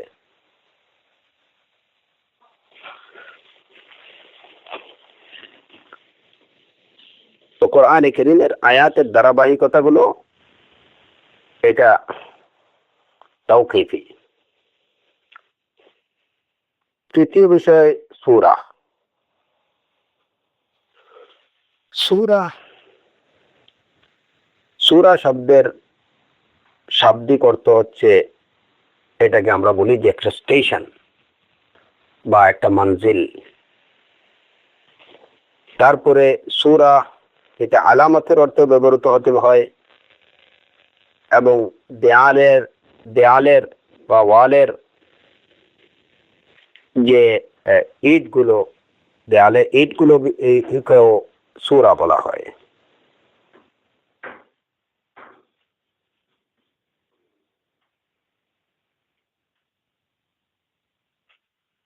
আবিধানিক অর্থে সূরা বলা হয় কোরআনে কারীমের নির্দিষ্ট কিছু আয়াত সম্বলিত বা কিছু আয়াতের সমষ্টি, যে আয়াতগুলোর শুরু আছে এবং একটা শেষ আছে। মোট কথা হচ্ছে যে আবিধানিক অর্থে সূরা বলা হয় কোরআনে কারীমের কিছু আয়াতের সমষ্টিকে, যে আয়াতগুলো হয়তো একটা আয়াত দিয়ে শুরু হয়েছে এবং কয়েকটা আয়াত শেষে একটি আয়াতে গিয়ে শেষ হয়েছে। তো কয়েকটি আয়াতের সমষ্টিগত রূপটাকেই বলা হয় সূরা। কিন্তু কেবল কয়েকটি আয়াতের সমষ্টিগত রূপকেই সূরা বলা হয় না, এর সাথে যেটা মানে থাকতে হবে সেটা হচ্ছে যে ওই আয়াতগুলো বা এই কয়েকটা আয়াতের সমষ্টি এখন এক জায়গা থেকে শেষ শুরু হতে হবে এবং এক জায়গায় গিয়ে শেষ হতে হবে। ওই আয়াতের সমষ্টিটা এক জায়গাতে শুরু হতে হবে এবং এক জায়গাতে গিয়ে শেষ হতে হবে, তখনই এটা সূরা বলে গণ্য হবে। নতুবা যেমন হয়তো দেখা গেল যে সূরাতুল বাকারার 100 আয়াত দিয়ে একটা সূরা বানানো হয়েছে, হ্যাঁ, কিন্তু এরকম না। এই আয়াতের সমষ্টিগুলোর একটা শুরু থাকতে হবে এবং একটা শেষ থাকতে হবে। ওইটাই পরিভাষাগতভাবে ওইটাকে সূরা বলা হয়। আর শাব্দিকভাবে সূরা শব্দের অর্থ একটা স্টেশন কিংবা উঁচু কোনো জিনিস কিংবা মর্যাদাপূর্ণ কোনো বিষয় কিংবা আলামত অথবা দেয়ালের যে কিগুলো ইটগুলোকেও সূরা বলা হয়। সূরুল আত্তাকি এই অর্থেই কিন্তু সূরুল মদিনা বা শহরের প্রাচীর অর্থে ব্যবহৃত হয়। শহরের প্রাচীর, প্রাচীরকে সূরুল মদিনা বলা হয়।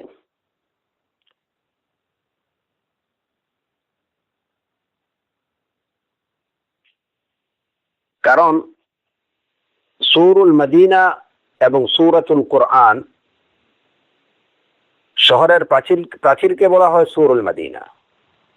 আবার কোরআনে কারীমের কিছু আয়াতের সমষ্টি যেগুলোর একটা শুরু আছে এবং শেষ আছে, এরকম কিছু আয়াতের সমষ্টিকে সূরা বলা হয়। এই দুইটা অর্থের মধ্যে আমরা একটা সমন্বয় পাই। কিভাবে?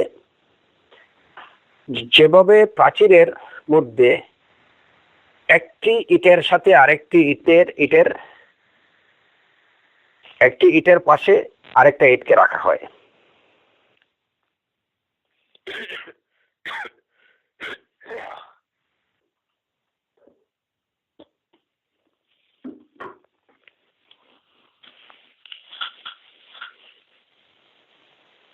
শহরের প্রাচীরে একটা ইটের পাশে একটা ইটের সাথে আরেকটা ইটকে রেখে এভাবে একটা প্রাচীর নির্মিত হয়। ঠিক তেমনি ভাবে একটা কালিমার পাশে আরেকটি কালিমা, একটি আয়াতের পাশে আরেকটি আয়াত রেখে এইভাবেই একটা সূরা তৈরি হয়।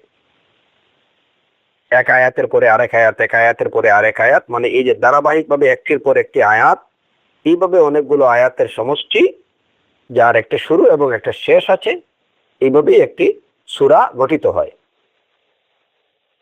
যেভাবে শহরের যেভাবে প্রাচীর বা দেয়াল নির্মাণ হয়, কিভাবে? যে একটার পর একটা ইটের গাঁথনের মাধ্যমে, যেখানে একটা একটা প্রাচীরের তার একটা শুরু থাকবে এবং শেষ থাকবে, ওইটাকে বলা হয় আরবিতে সুর। সুর প্রাচীর। তো কোরআনে কারীমেরও ধারাবাহিকভাবে অনেকগুলো আয়াতের সমষ্টি দ্বারা গঠিত, একটা সমষ্টি দ্বারা একটা সূরা গঠিত হয়, যে কারণে এটাকে সূরা বলা হয়। সূর, কোরআনে কারীমের সূরাগুলো,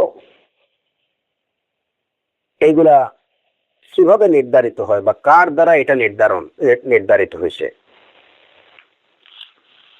এটা কি আয়াতের মতো আল্লাহ আযজা ওয়া জাল্লা কর্তৃক নির্ধারিত, নাকি এটা পরবর্তীতে সাহাবায়ে কেরামের দ্বারা নির্ধারিত? সূরার বিষয়টা এটা আয়াতের মতো না।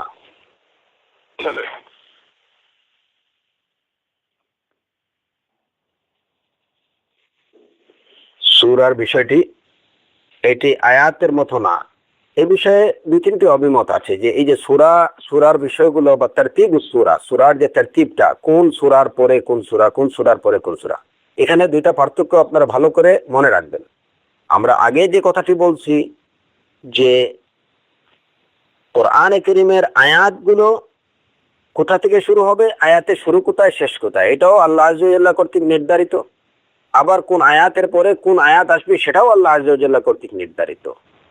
আবার এই আয়াতটি কোন সূরার অন্তর্ভুক্ত হবে, সেটাও আল্লাহ আযজা ওয়া জাল্লা কর্তৃক নির্ধারিত।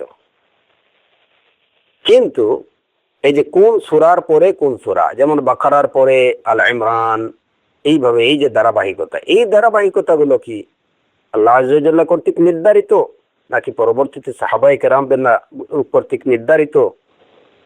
এটা কিভাবে নির্ধারিত হয়েছে?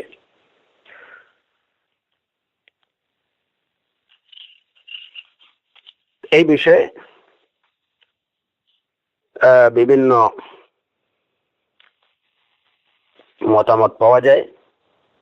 প্রথম অভিমত হচ্ছে যে সূরার এই ধারাবাহিকতাগুলো, এগুলা তাওকিফি না, এগুলা আল্লাহ আযজা ওয়া জাল্লা কর্তৃক নির্ধারিত না, বা রাসূলুল্লাহ সাল্লাল্লাহু আলাইহি ওয়াসাল্লাম কর্তৃক নির্ধারিত না। এটা সাহাবায়ে কেরামরা তারা ইজতিহাদ করে এটা নির্ধারণ করছেন।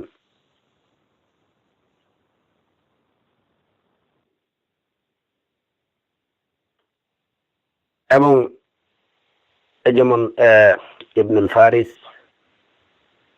তার কিতাবুল মাসাইলে, আল মাসাইলুল খামস, এই কিতাবে তিনি বলছেন যে জুমিআল কুরআন আলা দারবাইনি, কোরআনকে দুভাবে জমা করা হয়েছে। একটা হচ্ছে তালিফুস সুওয়ার كتقديم السبع الطوال وتعقيبها بالمئين، যে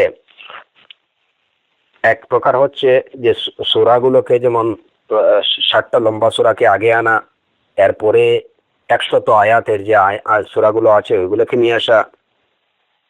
এই কাজগুলো সাহাবায়ে কেরামগণ করছেন। আর وأما الجمع الآخر وهو الآيات في السور فذلك شيء تولاه النبي صلى الله عليه وسلم। আর ওই আয়াতের ওই সূরার মধ্যে যে আয়াতগুলো কতগুলো আয়াত আসবে এই বিষয়টা রাসূল সাল্লাল্লাহু আলাইহি সাল্লাম করছেন। এটা হচ্ছে ইবনুল ফারিসের কথা।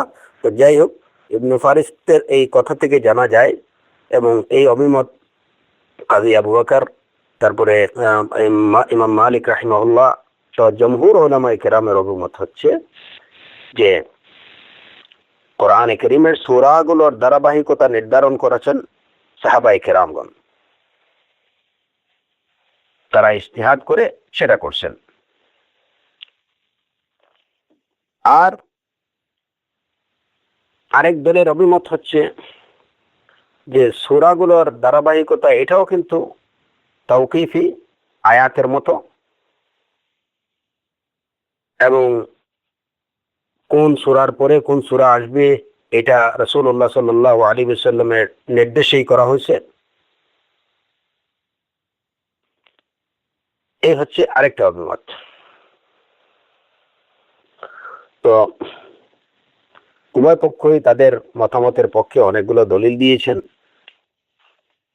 এবং দুই পক্ষেরই তাদের রায়ের পক্ষে, তাদের অভিমতের পক্ষে প্রমাণ আছে।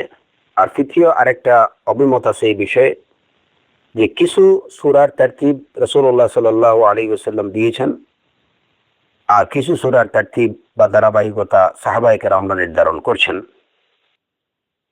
এই অভিমতটাকে অনেকে পছন্দ করছেন যে পূর্ববর্তী যে দুইটি অভিমত, যে কিছু সংখ্যকের অভিমত বা যেটাকে জমহুরের অভিমত বলা হয় যে সূরার ধারাবাহিকতাগুলো সাহাবায়ে কেরামগণ নির্ধারণ করছেন, আর আরেক দলের যে অভিমত যে সূরার তারতিবগুলো পরিপূর্ণরূপে রাসূলুল্লাহ সাল্লাল্লাহু আলাইহি ওয়াসাল্লাম কর্তৃক নির্ধারিত। আর এই দুইটা অভিমতের মধ্যখানে যে তৃতীয় অভিমত যে কিছু সংখ্যক সূরার ধারাবাহিকতা রাসূলুল্লাহ সাল্লাল্লাহু আলাইহি ওয়াসাল্লাম কর্তৃক নির্ধারিত এবং কিছু সংখ্যক সূরার ধারাবাহিকতা সাহাবায়ে কেরামদের দ্বারা নির্ধারিত, এই তৃতীয় অভিমতটাকে অনেকে পছন্দ করছেন যে এর দ্বারা উভয় পক্ষের প্রমাণগুলোই ঠিকঠাক থাকে। আর এই মানে কি যেটা বাহ্যিক এই দ্বন্দ্বের অবসানও হয়ে যায়। আলা কুল্লি হাল এই বিষয়ে লম্বা আলোচনায় আমি যাচ্ছি না। এখানে মূল বিষয় হচ্ছে যে আমরা এটুকু বলতে পারি যে সূরাগুলোর ধারাবাহিকতা পরিপূর্ণরূপে রাসূলুল্লাহ সাল্লাল্লাহু আলাইহি ওয়াসাল্লাম কর্তৃক নির্ধারিত নয়। এরপরে যে বিষয়টা যে সূরা কত প্রকার, সূরা কত প্রকার এবং কি কি। কোরআনে কারীমের যে সূরাগুলো আছে এইগুলাকে উলামায়ে কেরামরা 4 ভাগে বিভক্ত করছেন, বা তারা বলছেন যে কোরআনে কারীমের সূরাগুলো 4 প্রকার, এবং এগুলার নাম দিয়েছেন তারা আত-তিওয়াল ওয়াল মিঈন ওয়াল মাসানি ওয়াল মুফাসসাল। আত-তিওয়াল ওয়াল মিঈন ওয়াল মাসানি ওয়াল মুফাসসাল। তিওয়াল হচ্ছে 60টা সূরা। কোরআনে কারীমের 60টা সূরাকে তিওয়াল বলা হয়। সেগুলো হচ্ছে সূরাতুল বাকারা, সূরাতু আলে ইমরান, সূরাতুন নিসা, সূরাতুল মাঈদা, সূরাতুল আনআম, সূরাতুল আ'রাফ। আর সপ্তমটার বিষয়ে একটু মতানক্য আছে, কেউ বলছেন সূরাতুল আনফাল এবং বারাআহ, সূরাতুল বারাআহ একসাথে, অথবা কেউ কেউ বলছেন যে সূরাতু ইউনূস। এই 60টা সূরাকে বলা হয় সাবউন তিওয়াল। তিওয়াল লম্বা 60টি সূরা। তো 6টার বিষয়ে কোনো ধরনের মতানক্য নেই। সূরাতুল বাকারা, সূরাতু আলে ইমরান, সূরাতুন নিসা, সূরাতুল মাঈদা, সূরাতুল আনআম, সূরাতুল আ'রাফ। সপ্তম সূরার বিষয়ে একটু মতানক্য আছে, কেউ বলছেন যে আনফাল এবং বারাআহ একসাথে, আর কেউ বলছেন সূরাতু ইউনূস। এরপরে হচ্ছে দ্বিতীয় প্রকার হচ্ছে মিউন। মিউন হচ্ছে যে 100 আয়াত সম্বলিত সূরাগুলো, যে সূরাগুলোর আয়াত সংখ্যা 100, এগুলাকে মিউন বলা হয়। তো মিউনের মধ্যে যে একদম পারফেক্টলি 100 থাকতে হবে এরকম না, হয়তো দেখা গেছে যে 100 থেকে সামান্য বেশি হতে পারে, অথবা 100 থেকে সামান্য হয়তো এক আয়াত কম হতে পারে, এটাকেও মিউনের পর্যায়ে বলা মানে ধরা হয়। তারপরে হচ্ছে মাসানি, মিউন মিআ থেকে অর্থাৎ 100, তো 100 আয়াত বা সামান্য কম বেশি যে সূরাগুলোতে আছে ওই সূরাগুলোকে মিউন বলা হয়। তারপরে হচ্ছে মাসানি, মাসানি হচ্ছে 100 নিচে, 100 নিচে যে আয়াত, যে সূরাগুলোর আয়াত ওইগুলো হচ্ছে মাতানি। এবং মাতানি বলার কারণ হচ্ছে যে এইগুলোকে বারবার পড়া হয়, তিওয়াল থেকে বা মিউন থেকে বেশি পড়া হয়। আয়াত সংখ্যা কম হওয়ার কারণে এগুলা বেশি বেশি পড়া হয়, এই জন্য মাসানি বলা হয়। তো 100 তিওয়াল এবং মাসানের পরে, তিওয়াল এবং মিউনের পরে, মানে যে সূরাগুলোর আয়াত সংখ্যা 100 থেকে কম সেগুলো হচ্ছে মাসানি। তারপরে হচ্ছে মুফাসসাল, নাম্বার 4 হচ্ছে মুফাসসাল। মুফাসসাল হচ্ছে কোরআনে কারীমের ওই যে শেষ ভাগের যে সূরাগুলো সেগুলো হচ্ছে মুফাসসাল বা হ্যাঁ মুফাসসাল। এখন সেই শেষ ভাগটা কোথা থেকে শুরু এবং কোথায় গিয়ে শেষ? কেউ বলছেন এখানে মানে অনেক মতানৈক্য আছে, বেশ মতানৈক্য আছে যে মুফাসসাল কোরআনে কারীমের মুফাসসাল অংশটুকু কতটুকু, এটা শুরু কোথায় এবং শেষ কোথায়। তো ইমাম নাওয়াবী রাহিমাহুল্লাহ যেটা বলছেন যে মুফাসসাল অংশটুকুর শুরু হচ্ছে সূরাতুল হুজুরাত থেকে শেষ পর্যন্ত, সূরাতুল হুজুরাত থেকে শেষ পর্যন্ত। আর কেউ কেউ বলছেন যে এটা সূরাতুল কাফ থেকে শেষ পর্যন্ত। তো এইগুলাকে মুফাসসাল বলা হয় এই কারণে যে এই সূরাগুলো ছোট ছোট হওয়ার কারণে দুইটা সূরার মধ্যে মধ্যে ঘন ঘন কি আছে, ফাসেলা বা এই যে ডিভাইডার, এই সূরাগুলো দুইটার মধ্যখানে ঘন ঘন কি আছে, ফাসেলা আছে। সেটা বিসমিল্লাহির রহমানির রহিম, একটা সূরা শেষ হলো আবার বিসমিল্লাহির রহমানির রহিম, আরেক নতুন সূরা শুরু হলো। ঘন ঘন ফাসিলা থাকার কারণে এইগুলাকে মুফাসসাল বলা হয়। তাহলে আমরা পেলাম যে মূলত কোরআনে কারীমের সূরাগুলো 4 ভাগে বিভক্ত: তিওয়াল, মিউন, মাসানি, মুফাসসাল। মুফাসসাল কোরআনে কারীমের শেষ ভাগের, হয়তো এটা সূরাতুল কাফ থেকে শেষ পর্যন্ত, অথবা ইমাম নাওয়াবী রাহিমাহুল্লাহর অভিমত অনুযায়ী, এবং যেটাকে উনি বিশুদ্ধ অভিমত বলেছেন, যে সূরাতুল হুজুরাত থেকে শেষ পর্যন্ত এগুলাকে বলা হয়, এই অংশটুকু হচ্ছে মুফাসসাল অংশ। আবার মুফাসসাল অংশটুকু 3 ভাগে বিভক্ত: একটা হচ্ছে তিওয়ালে মুফাসসাল, আর একটা হচ্ছে আওসাতে মুফাসসাল, আর একটা হচ্ছে কিসারে মুফাসসাল। এখন তিওয়ালে মুফাসসাল হুজুরাত থেকে নিয়ে সূরাতুল বুরুজ পর্যন্ত, সূরাতুল হুজুরাত থেকে নিয়ে সূরাতুল বুরুজ ওয়াস সামাঈ যাতিল বুরুজ এই পর্যন্ত। আওসাতে মুফাসসাল হচ্ছে সূরাতুত তারিক থেকে ওয়াস সামাঈ ওয়াত তারিকি থেকে সূরাতুল লাম ইয়াকুন পর্যন্ত, লাম ইয়াকুনিল্লাযীনা কাফারু মিন আহলিল কিতাব। আর কিসারে মুফাসসাল হচ্ছে সূরাতু যুলজিলাত থেকে সূরাতুন নাসের শেষ পর্যন্ত। তো এই হলো কোরআনে কারীমের সূরাগুলো বিভিন্ন প্রকার। মুফাসসালটা 3 ভাগে বিভক্ত: তিওয়ালে মুফাসসাল, আওসাতে মুফাসসাল, কিসারে মুফাসসাল। আমাদের সর্বশেষ যে বিষয়টা বাকি রয়ে গেল সেটা হচ্ছে মক্কি এবং মাদানী সূরা। কারণ আমরা যখন এই তাফসিরে আমরা ঢুকবো তখন সূরার শুরুতেই আসবে যে এই সূরাগুলো মক্কি, যে এই সূরাটা মক্কি না মাদানী। তো এটা আগে জেনে রাখলে অনেকগুলো বিষয় বোঝা সহজ হয়ে যাবে। মক্কি এবং মাদানী সূরা, কোন সূরা মক্কি, কোন সূরা মাদানী, মক্কি কাকে বলে, মাদানী কাকে বলে, এই বিষয়েও উলামায়ে কেরামদের মধ্যে বিভিন্ন মত পাওয়া যায়। কেউ বলছেন যে মক্কি হচ্ছে ওই সমস্ত সূরাকে মক্কি বলা হয় যে সূরাগুলো মক্কাতে নাজিল হয়েছে। মাদানী বলা হয় ওই সূরাগুলোকে যে সূরাগুলো মদিনায় অবতীর্ণ হয়েছে। তো তো এখানে আরেকটা বিষয় আমি বলে রাখি যে এই যে মাক্কি মাদানী এই বিষয়গুলোতে ইখতিলাফ কেন? কারণ হচ্ছে যে রাসূলুল্লাহ সাল্লাল্লাহু আলাইহি ওয়াসাল্লাম নির্ধারণ করে দেননি এটা যে এটা এটা মক্কি। তিনি মক্কি বা মাদানী এই যে পরিভাষাটা, এই পরিভাষাগুলো রাসূলুল্লাহ সাল্লাল্লাহু আলাইহি ওয়াসাল্লাম নির্ধারণ করে দেননি। এবং সাহাবায়ে কেরামের সময়েও কিন্তু এইগুলা এইভাবে কিন্তু নির্ধারিত ছিল না যে এটা মক্কি এটা মাদানী, কারণ তাদের এইগুলা প্রয়োজন ছিল না। ওনারা জানতেন কোন সূরা কোন আয়াত কোন জায়গায় কখন নাজিল হয়েছে, এই বিষয়গুলো ওনাদের কাছে পরিচিত ছিল, যে কারণে আলাদাভাবে মক্কি বা মাদানী জানার প্রয়োজন ওনাদের ছিল না, এবং ওনারা ওইটা ওইভাবে নির্ধারণও করেননি। পরবর্তীতে সেই সাহাবায়ে কেরামদের থেকে জেনে নিয়েই পরবর্তী সালাফরা এই বিষয়গুলা তারা তাদের জ্ঞানের ভিত্তিতে নির্ধারণ করছেন। তো কথা হচ্ছে যে মক্কি এই কারণে উলামায়ে কেরামদের মধ্যে মক্কি বা মাদানীর বিষয়ে যে মক্কি সূরা কাকে বলা হয় মাদানী সূরা কাকে বলা হয় এই বিষয়ে ইখতিলাফ। তো কেউ বলছেন যে মক্কি হচ্ছে যে সূরাগুলো মক্কাতে অবতীর্ণ হয়েছে, সেটা হিজরতের আগে হোক কিংবা বাদে পরে হোক। মোট কথা হচ্ছে যে মক্কায় অবতীর্ণ আয়াত বা সূরাগুলোই হচ্ছে মক্কি আয়া বা মক্কি সূরা।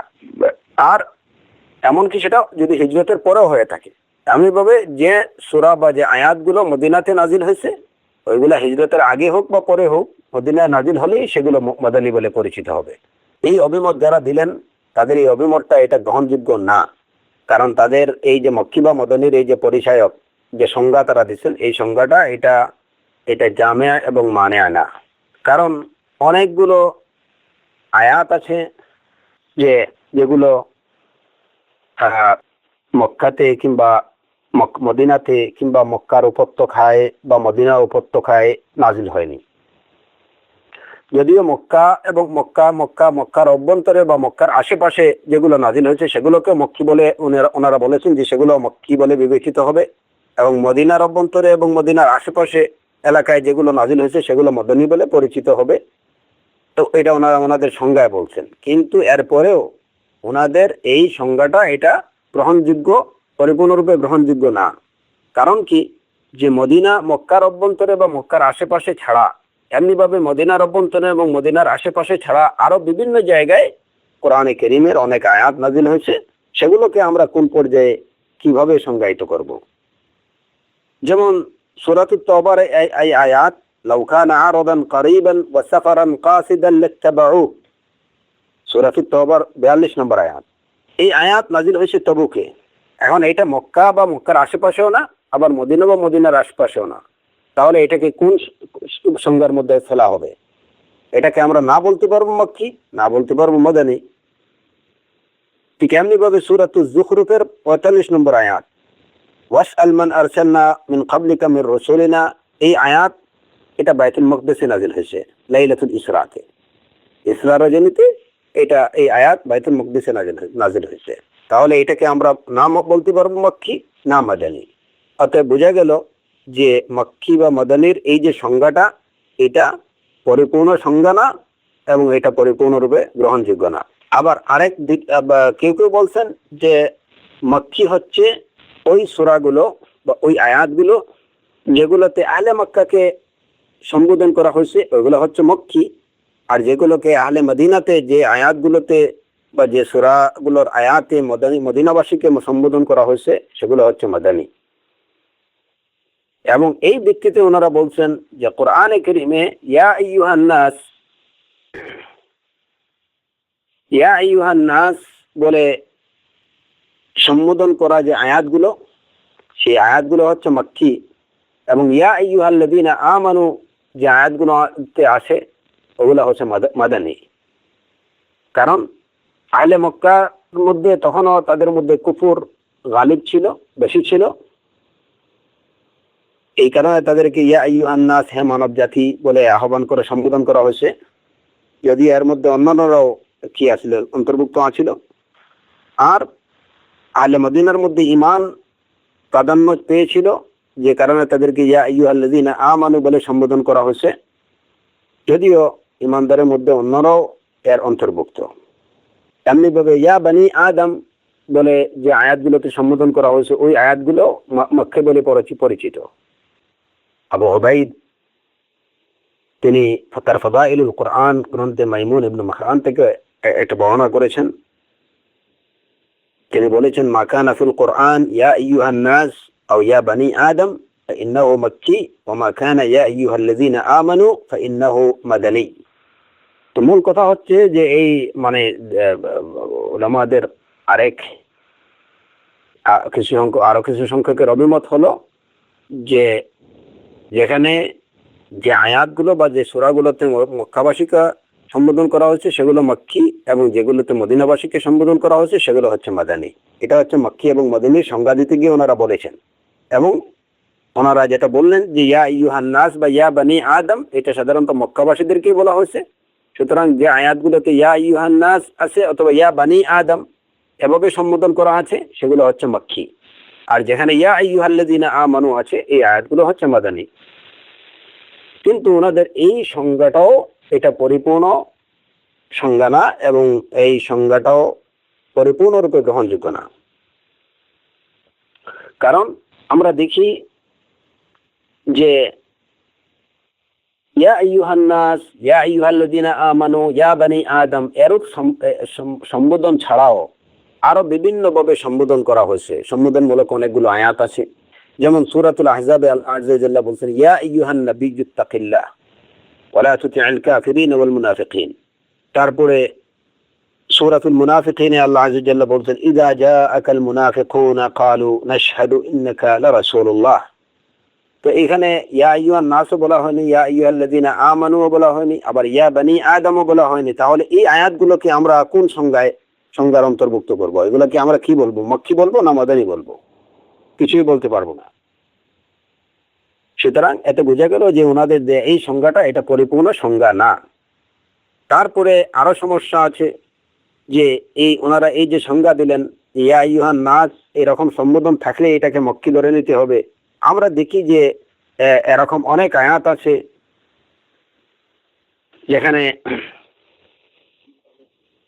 ইয়া আইয়ুহাল্লাযীনা আমানু বলা হয়েছে অথচ এই আয়াতটা মক্কি। ইয়া আইয়ুহান নাস আছে কিন্তু এই আয়াতটা মাদানী। যেমন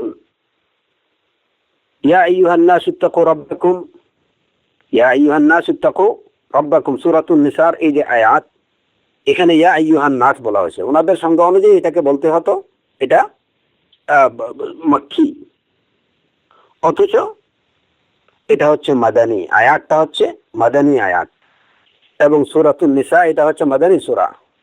সূরাতুন নিসা এটা মাদানী সূরা, অথচ তার শুরু কি ইয়া আইয়ুহান নাস বলে। আবার দেখা যায় যে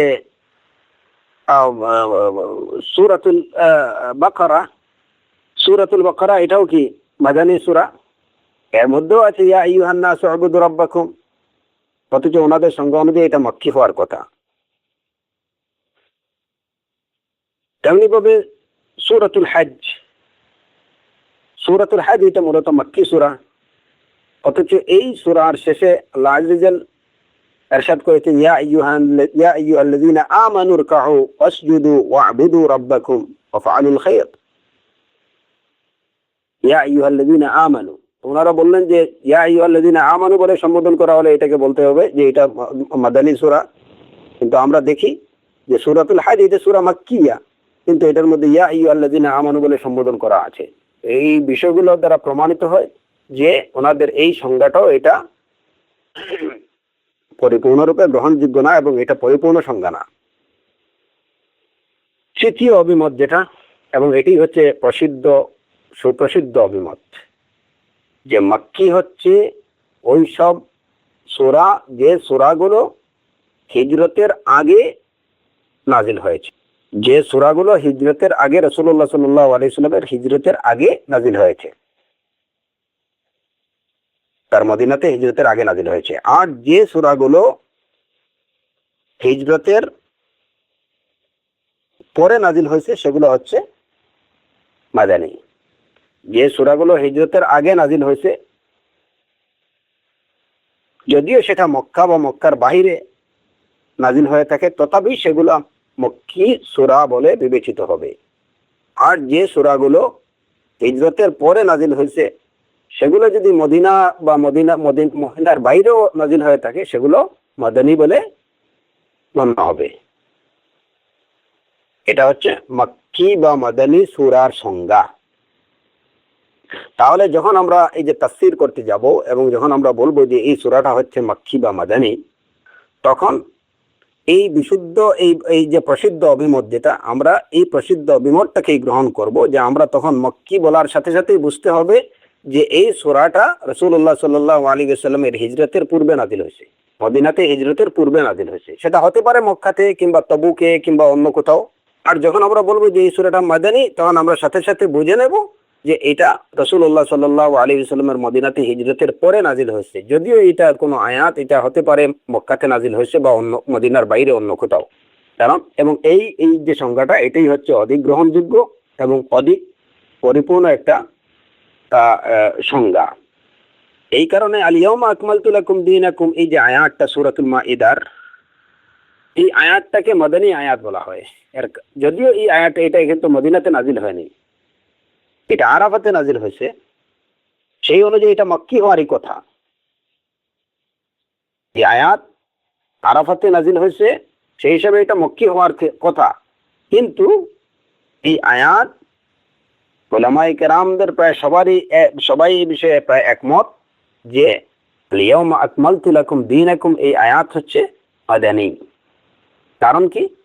যে এটা হিজরতের পরে নাজিল হয়েছে। ইন্নাল্লাহা ইয়া'মুরুকুম আন তুওয়াদ্দুল আমানাত ইন্নাল্লাহা ইয়া'মুরুকুম আন তুওয়াদ্দুল আমানাতি ইলা আহলিহা, সূরাতুন নিসার এই আয়াতটাকেও সবাই বলেন যে এটা মাদানী আয়াত। যদি এটা নাজিল হয়েছে একদম কাবার ভিতরে, কাবার অভ্যন্তরে রাসূল সাল্লাল্লাহু আলাইহি ওয়াসাল্লামের অবস্থানকালীন সময় এই আয়াতটি নাজিল হয়েছিল, কিন্তু এটাকে মাদানী আয়াত বলা হয় কারণ হিজরতের পরে এই আয়াত নাজিল হয়েছে। অতএব মক্কি বা মাদানীর এই সংজ্ঞাটাই অধিক গ্রহণযোগ্য এবং অধিক পরিপূর্ণ। তো এবং মক্কি এবং মাদানী সূরাগুলো জানলে এখানে অনেকগুলো ফায়দা আছে। এর মধ্যে বিষয় হচ্ছে যে প্রথমত আপনি যখন জানবেন যে এই সূরাটা মক্কি বা এই সূরাটা মাদানী, তখন এই সূরার মধ্যে যে হুকুমগুলো আছে, যেমন মক্কি একটা মক্কি সূরার মধ্যে যে হুকুমটা থাকবে, যদি দেখা যায় যে মাদানী সূরার মধ্যে এর ব্যতিক্রম কোনো হুকুম আছে, তাহলে বুঝতে হবে যে মক্কি সূরায় বর্ণিত ওই হুকুমটা মানসুখ এবং মাদানী সূরায় বর্ণিত হুকুমটা এটা হচ্ছে তার নাসিখ। মানে মক্কি সূরায় বর্ণিত হুকুমটা রহিত হয়ে গেছে মদিনায় নাজিল হওয়া ওই হুকুমের দ্বারা। এই বিষয়টা আপনি ইজিলি সাব্যস্ত করে দিতে পারবেন যখন আপনি মক্কি এবং মাদানী বুঝবেন, যে এই সূরা বা এই আয়াতটা হচ্ছে মক্কি, এই আয়াতটা হচ্ছে মাদানী। এটা মক্কি বা মাদানী এই বিষয়গুলো জানার একটা বিশেষ ফায়দা। তো এখানে আপনি মক্কি বা মাদানী চেনার আরো কিছু সহজ উপায় আছে। যেমন প্রথমত, যেমন বেশিরভাগ যে সূরাগুলোতে ইয়া আইয়ুহান নাস আছে, ইয়া বানি আদম আছে, এর বেশিরভাগ গুলোই মক্কি আয়াত, বেশিরভাগ। এক্সেপশন কিছু আয়াত আছে। আবার ইয়া আইয়ুহাল্লাযীনা আমানু এইভাবে সম্বোধন করা বেশিরভাগ অধিকাংশ আয়াতগুলোই হচ্ছে মাদানী, যদিও এর এক্সেপশন দুই একটা আছে। তারপরে যে সূরাগুলোতে আপনার কাল্লা, যে সূরাগুলোতে কাল্লা শব্দে এই ওয়ার্ডটি আছে, এটাকে আপনি মক্কি ধরে নেবেন। যেমন কাল্লা বাল রানা আলা কুলুবিহিম মা কানু ইয়াকসিবুন, কাল্লা ইন্নাহা কালিমাতুন হুয়া কাইলুহা ওয়া মিন ওয়ারাইহিম বারযাখুন, কাল্লা ইন্না কিতাবাল আবরার লাফি ইল্লিয়িন। এরকম কাল্লা এই শব্দটি যে সূরাগুলোতে আছে বা যে আয়াতগুলোতে আছে, ওইগুলো বেশিরভাগই মক্কি বলে বিবেচিত। এই মক্কি চেনার একটা সহজ উপায়। দ্বিতীয় হচ্ছে, যে সূরাগুলোতে সাজদার আয়াত আছে এই সূরাগুলো মক্কি। যে সূরাগুলোতে সাজদার আয়াত আছে, সাজদা আছে, ওই সূরাগুলো মক্কি। তৃতীয় হচ্ছে, যে সূরাগুলোর শুরুতে হারফুল হিজা আছে এগুলো মক্কি। তবে সূরাতুল বাকারা, সূরাতুল আল ইমরান এই দুইটা ছোড়া সূরা ছাড়া, সূরাতুল বাকারা এবং সূরাতুল আল ইমরান ছাড়া অন্য যে সকল সূরার শুরুতে হরফুল হিজা আছে সেগুলো মাক্কি। সূরাতুর রা'দে এ বিষয়ে ইখতিলাফ আছে, কেউ বলছেন যে এটা মাক্কি, কেউ বলছেন মাদানী। এর শুরুতে যদিও হরফুল হিজা আছে। তারপরে চতুর্থ হচ্ছে যেসব সূরার মধ্যে নবী আম্বিয়া আলাইহিমুস সালাতু ওয়াস সালামের ঘটনা বর্ণিত আছে, পূর্ববর্তী জাতিদের ঘটনা বিবৃত আছে, সেই সূরাগুলো বেশিরভাগই মাক্কি। সেই সূরাগুলো প্রায় সবই মাক্কি, শুধুমাত্র সূরাতুল বাকারা ব্যতীত। সূরাতুল বাকারাতে পূর্ববর্তী জাতির কি আছে, ঘটনা বর্ণিত আছে, নবীদের ঘটনা আছে, আদম আলাইহিস সালাতু ওয়াস সালামের ঘটনা আছে, মুসা আলাইহিস সালামের ঘটনা আছে। কিন্তু এত সত্ত্বেও সূরাতুল বাকারা মাদানী। কিন্তু এছাড়া অন্যান্য যেসব সূরায় নবীগণের ঘটনা বর্ণিত আছে কিংবা পূর্ববর্তী জাতির ঘটনা বর্ণিত আছে সেই সূরাগুলো মাক্কি। পঞ্চম হচ্ছে যে সূরাতে আদম আলাইহিস সালাতু ওয়াস সালামের ঘটনা, ইবলীসের ঘটনা আছে, এই সূরাগুলো মাক্কি। যে সূরাগুলোতে আদম আলাইহিস সালাতু ওয়াস সালামের ঘটনা বর্ণিত আছে, যে সূরাতে ইবলীসের কথা বর্ণিত আছে, সেই সূরাগুলো মাক্কি। সেখানেও এক্সেপশন হচ্ছে সূরাতুল বাকারা। সূরাতুল বাকারাতে আদম আলাইহিস সালাতু ওয়াস সালামের ঘটনা আছে, ইবলীসের কথা আছে, কিন্তু এত সত্ত্বেও সূরাতুল বাকারা হচ্ছে মাদানী সূরা। আর ওই দুইটা তো আছে, ইয়া আইয়ুহান নাস ইয়া আইয়ুহাল্লাযীনা আমানু ইয়া বনি আদম। তারপরে মুফাসসাল, এই যে মুফাসসালের যে সূরাগুলো, মুফাসসাল ক্যাটাগরির যে সূরাগুলো আছে, যেটা আমরা বললাম যে সূরাতুল কাফ থেকে কোরআন কারীমের শেষ পর্যন্ত অথবা সূরাতুল হুজুরাত থেকে শেষ পর্যন্ত এই যে অংশটুকু, এই সূরাগুলো এগুলা মাক্কি। তো এই হচ্ছে মাক্কি সূরা চেনার সহজ উপায়। আর মাদানী সূরা চেনার উপায় হচ্ছে যে সূরাগুলোতে প্রথমত যে সূরাগুলোতে বেশিরভাগ ইয়া আইয়ুহাল্লাযীনা আমানু এভাবে সম্বোধন করা আছে। দ্বিতীয় হচ্ছে যে সূরাগুলোর মধ্যে বিভিন্ন ফরাইজ ওয়াজিবাতের কথা বলা হয়েছে, যেখানে আল্লাহর আদেশ নিষেধ হারাম হালালের বিষয়গুলো আছে, বিবৃত আছে, ওই সূরাগুলো হচ্ছে মাদানী। যে সূরা তৃতীয় হচ্ছে যে সূরাগুলোতে জিহাদের অনুমতি আছে এবং জিহাদের বিভিন্ন আহকাম বর্ণিত আছে, ওই সূরাগুলো হচ্ছে মাদানী। চতুর্থ হচ্ছে যে সূরাগুলোতে মুনাফিকদের কথা বর্ণিত আছে, সেই সূরাগুলো মাদানী। কেবলমাত্র সূরাতুল আনকাবুত ব্যতীত সূরাতুল আনকাবুতে মুনাফিকদের কথা আছে, কিন্তু সেই সূরাটা মাক্কি, সেই সূরা মাক্কিয়া। আমি যদিও বাংলাতে বলতে গিয়ে এই যে সূরা মাক্কি বা মাদানী বলছি, কিন্তু সূরা শব্দটা যখন বলবো তখন এটা কিন্তু আরবিতে সূরা মাক্কিয়া অথবা মাদানিয়া হবে, এটা আরবিতে। তো যে সূরাগুলোতে মুনাফিকদের কথা বর্ণিত আছে ওই সূরাগুলো হচ্ছে মাদানিয়া, কেবলমাত্র সূরাতুল আনকাবুত ব্যতীত। সূরাতুল আনকাবুত এটা মাক্কি সূরা, এটাই হচ্ছে বিশুদ্ধ অভিমত। মাক্কি বা মাদানীর হিসাবে সূরাগুলোকে আবার এই যে 4 ভাগে বিভক্ত করা যেতে পারে। মাক্কি বা মাদানী হিসাবে সূরাগুলো 4 ভাগে বিভক্ত। কিছু সূরা আছে যেগুলা একদম সম্পূর্ণ সূরাটা মাক্কি অথবা সম্পূর্ণ সূরা মাদানী। আবার কিছু সূরা আছে, তো এই গেল দুইটা, যে কিছু সূরা সম্পূর্ণরূপে মাক্কি, কিছু সূরা সম্পূর্ণরূপে মাদানিয়া। কিছু সূরা সম্পূর্ণরূপে মাক্কিয়া, কিছু সম্পূর্ণরূপে মাদানিয়া। আবার তৃতীয় প্রকার হচ্ছে যে কিছু সূরা মাক্কিয়া কিন্তু তার কয়েকটি আয়াত মাদানী। চতুর্থ হচ্ছে যে সূরাটা মাদানিয়া কিন্তু তার কিছু আয়াত হচ্ছে মাদানিয়া মাক্কিয়া। মানে একটা সূরা হয়তো পরিপূর্ণরূপে মাক্কি হতে পারে, অথবা পরিপূর্ণ সারাটা একদম টোটাল সূরাটা মাদানী হতে পারে, অথবা টোটাল সূরাটা মাক্কিয়া হতে পারে।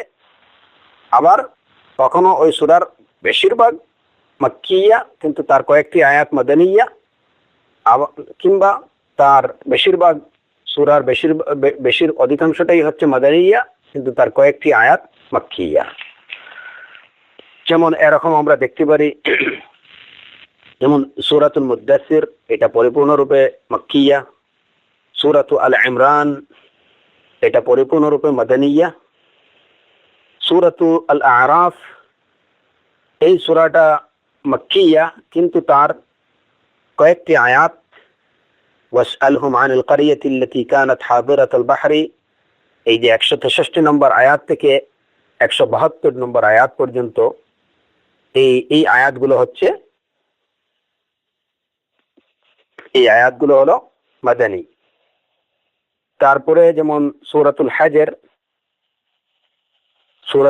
52 নম্বর আয়াত থেকে নিয়ে 55 নম্বর আয়াত পর্যন্ত।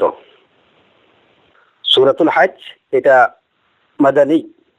মাদানিয়া, কিন্তু তার 52 থেকে 55 নম্বর আয়াত পর্যন্ত এই আয়াতগুলো মাক্কিয়া। তো এই হলো সূরার পরিচয়, সংজ্ঞা এবং সূরার প্রকারভেদ।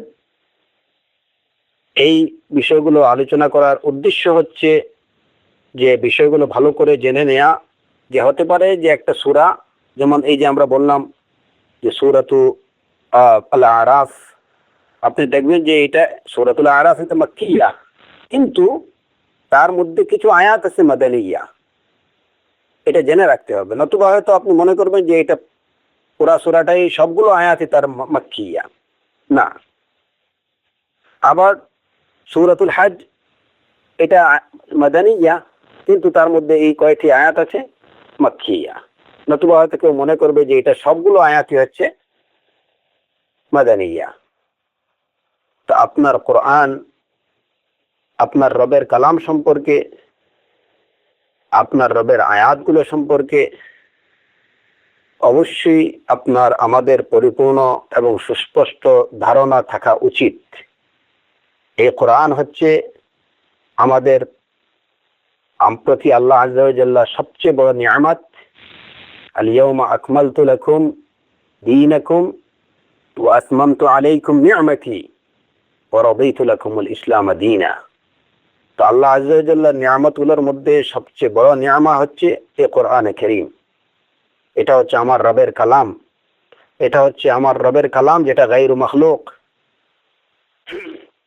অতএব যে কোরআন নিয়ে আমরা গর্ব করি, যেটা আমাদের প্রতি আল্লাহ আযজা ওয়া জাল্লার সবচেয়ে বড় নিয়ামত, সেই নিয়ামত সম্পর্কে, যেটা আমরা পেয়েছি, আল্লাহ আমাদেরকে দান করেছেন, আল্লাহর দানকৃত আমাদের প্রতি তার অনুগ্রহ করা, সেই নিয়ামত সম্পর্কে সুস্পষ্ট ধারণা থাকা আমাদের প্রত্যেকের জন্য প্রয়োজন। আমি যদি আমার রবের কালাম সম্পর্কে কিছু না জানি, তাহলে শুধুমাত্র তাফসিরে গিয়ে আমি শুধু ঘটনা শুনলাম, বিভিন্ন কিচ্ছা কাহিনী পূর্ববর্তী জাতির কিংবা বিভিন্ন নবী রাসূলগণের ঘটনা শুনলাম, মুখরোচক আলোচনাগুলো শুনলাম, এগুলা দ্বারা উদ্দেশ্য কি? প্রথমে এই হাকিকতটুকু এই উপলব্ধি করতে হবে যে আমি কি শুনছি, এটা কি কোরআন, এটা কি